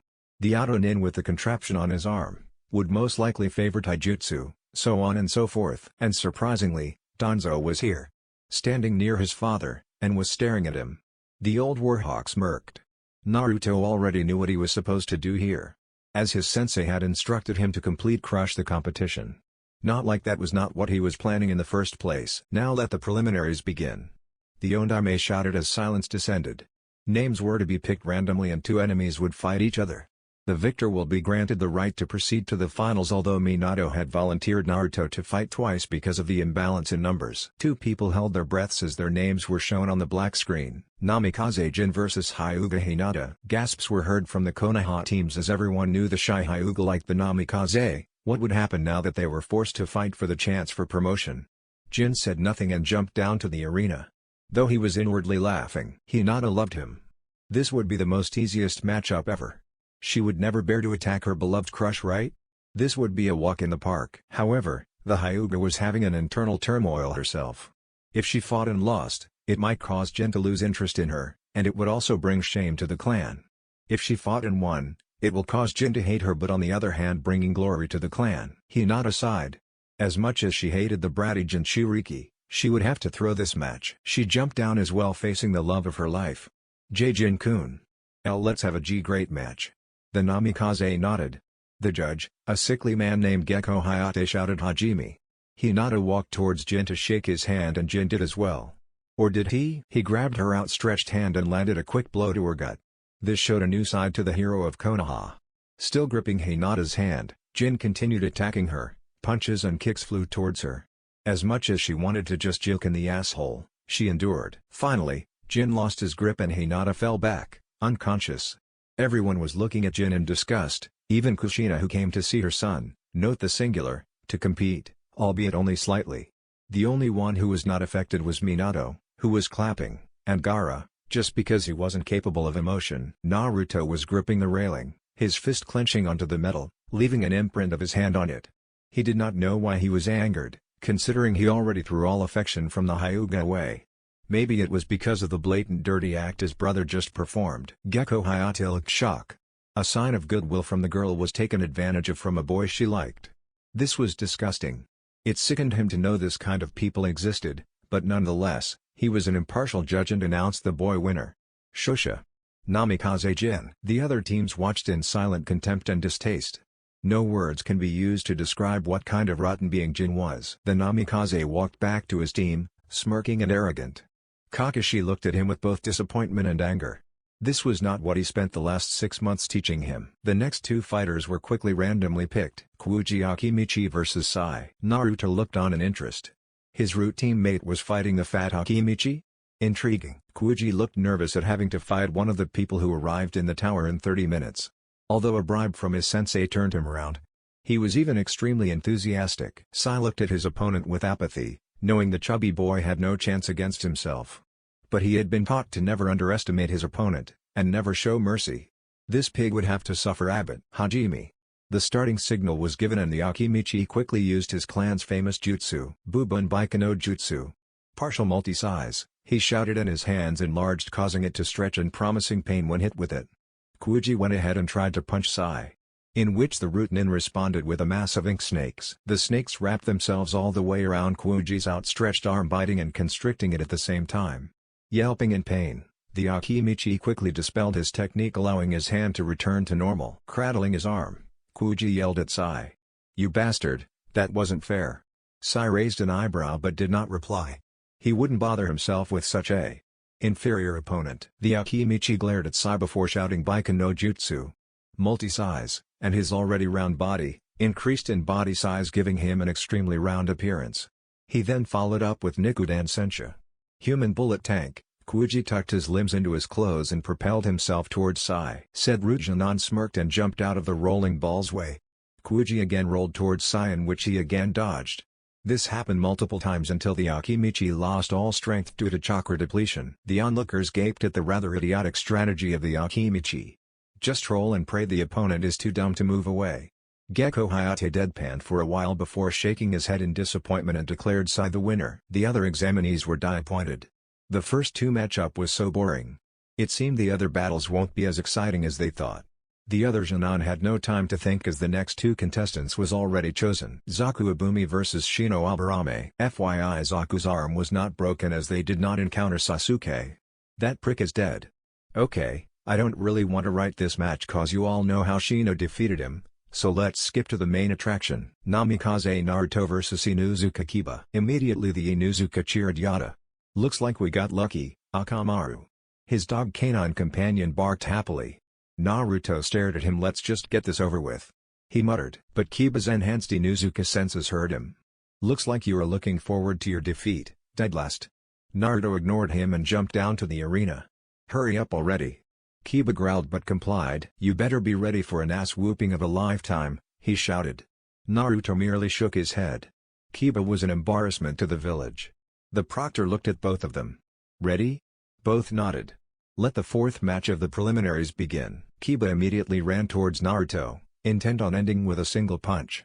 From how Akamaru was merely standing at the side, Kiba wanted to fight Naruto himself. Just as the Inuzuka was about to swing his fist at Naruto, he was launched backwards by a kick from Naruto. Kiba smashed against the wall, coughing out blood. That took everyone by surprise except his team. Especially the other Konoha Junins. They all knew Naruto was the dead last. How did he manage that? The Inuzuka got up, surprisingly, and wiped the blood off his chin. "That was a lucky shot, Naruto, and you know it. I didn't think I would have to use this against the dead last," Kiba thought, narrowing his eyes. He knelt down on one knee and formed a hand seal. Giju Ninpa, Shikyaku no Jutsu, Beast Mimicry, Four Legs Technique. Chakra surged through his body, rearranging his body structure, becoming more animal-like. "Let's get wild," Kiba shouted as he charged towards Naruto, more wary this time. Said Blonde looked at the Inuzuka boringly. "That's fine. I need to let off some steam as well." Naruto leaned forward and with quick burst of chakra from his foot, he launched forward, and clotheslined the oncoming Kiba, but he did not end it with that. Just before Kiba hit the ground, Naruto grabbed his neck with his left hand and gave a total of 13 quick punches to Kiba's chest and stomach area with what looked like only a single punch to others. Before Naruto roundhouse kicked Kiba's face, the Inuzuka flying backwards again. Asuma gaped. He was sure that Kiba's daijutsu was second to none in their generation, yet. The Sarutobi looked at Danzo, wondering what the hell was that old man teaching his students. Naruto stared at Kiba's unmoving body. "Pathetic," he muttered and headed towards the stairs. "Wait a minute, Tobi. Who said you could go?" The weak voice came from Kiba, who was slowly getting up. His head was bleeding, And from the looks of it he was just about ready to collapse. "I am not done with you yet." Naruto respected his determination, but what he was doing was just mere persistence. Kiba reached into his weapons pouch and pulled out a soldier pill. He popped it in his mouth and immediately felt his strength returning. The Inuzuka cracked his knuckles. "Now I am ready. I am going to end this right now." And again, Kiba ran forward, but this time he jumped and spun in midair. "Take this."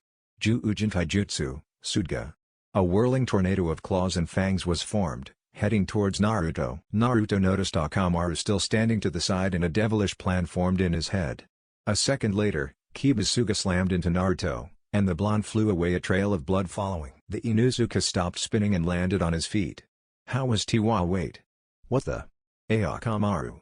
What was thought to be Naruto was actually his canine companion Akamaru, now bleeding through its mouth with several rough gashes on its body. This shocked everyone. Shikamaru immediately knew what happened. "Naruto, you evil bastard!" Kiba ran towards his dog and cradled the broken and battered body of Akamaru. "Akamaru! Help! Somebody!" Hayate ran towards Kiba. "If you call for help, that is considered an immediate forfeit." "I don't care. Just send a medic now." The Inuzuka shouted, tears dripping down his chin. The proctor nodded and signaled for a medic nin. Because Inuzuka Kiba requested for medical assistance, it is considered an immediate, for he was interrupted by laughter. "Gah ha ha ha! How's that for tasting your own medicine?" Naruto laughed, standing at where Akamaru originally stood. Kiba saw Naruto and ran towards him. "What did you do, bastard?" he shouted. The blonde's smile was lost as he backhanded Kiba. "What do you mean what I did? You are the one who attacked your own dog. I merely helped you with a kawarimi." Realization descended upon everyone. Using an opponent's attack to your own advantage. They did not know whether to call that despicable or genius. With that said, Naruto returned to his teammates, leaving Kiba with a dying dog and a bruised ego. The next matchup was quickly randomly picked as Akamaru was carried away and Kiba followed. Nara Shikamaru vs Sabaku no Temari. The Nara looked his opponent and was about to complain about how troublesome it was when he noticed his sensei was in the room as well. Not forgetting that, he jumped down to the arena without a word. Temari had a more flashy descent as she shunned Shin down. This guy was that Namikaze's teammate. It was better not to underestimate him, and without delay, she revealed he battle fan. Shikamaru had already deduced she was a wind user, seeing that large metallic object on her back and the fact she was from Sunagakuer, a village renowned for their skilled Fuutan specialists. Hajime brought them out of their stupor and they both readied for battle. Naruto looked at Temari, noticing her shapely curves, hardly hidden by her tight battle kimono and her. Before he thought anything else, he decided to look away quickly. Damned hormones, Naruto is a guy too, you know? Temari started the battle and waved her battle fan. Itachi no Jutsu. Sickle Weasel, which Shikamaru jumped away, only receiving a single scratch on his arm. He quickly analyzed the situation, and instantly, multiple plans and scenarios were formed. The Chunin's technique was powerful and versatile, but the only drawback was its speed. It took too long for Temari to swing that gigantic folding fan, and in that moment Shikamaru attacked. Kage-Ibe. Shadow Blade. The black blade flew towards Temari but was blocked by her fan. Shikamaru smirked Keijinu, shadow stitching. Several tendrils branched from the shadow blade and wrapped itself around Temari's battle fan. What the? She exclaimed, and had no choice but to abandon her weapon before the tendrils crawled onto her. Shikamaru smirked. "Now that I have your weapon, what are you going to do?" Temari glared at him before smirking. "I still have backups." And reached behind her, pulling out two normal-sized paper fans. The Nara looked annoyed. "I should have known. Or did I?" Temari widened her eyes as she suddenly became immobile. "Seems like you have never heard of the Nara clan before. My clan specialize in immobilization." Temari looked down and noticed her shadow was connected to his. Temari glared at him. Shikamaru smirked and put his hands together. Temari, forced to follow his movements, did as well. With a snap, he broke her two fans. "I don't want to do this, but..." Kage Kubi Shibari no Jutsu, Shadow Neck Bind. A hand formed from Temari's shadow snaked up her body and wrapped its fingers around her neck. "Give up or I will snap your neck." Temari was reluctant to, but once she felt the fingers tightening around her neck, she gave up. Hayate nodded and Shikamaru released his jutsu. Winner, Nara Shikamaru.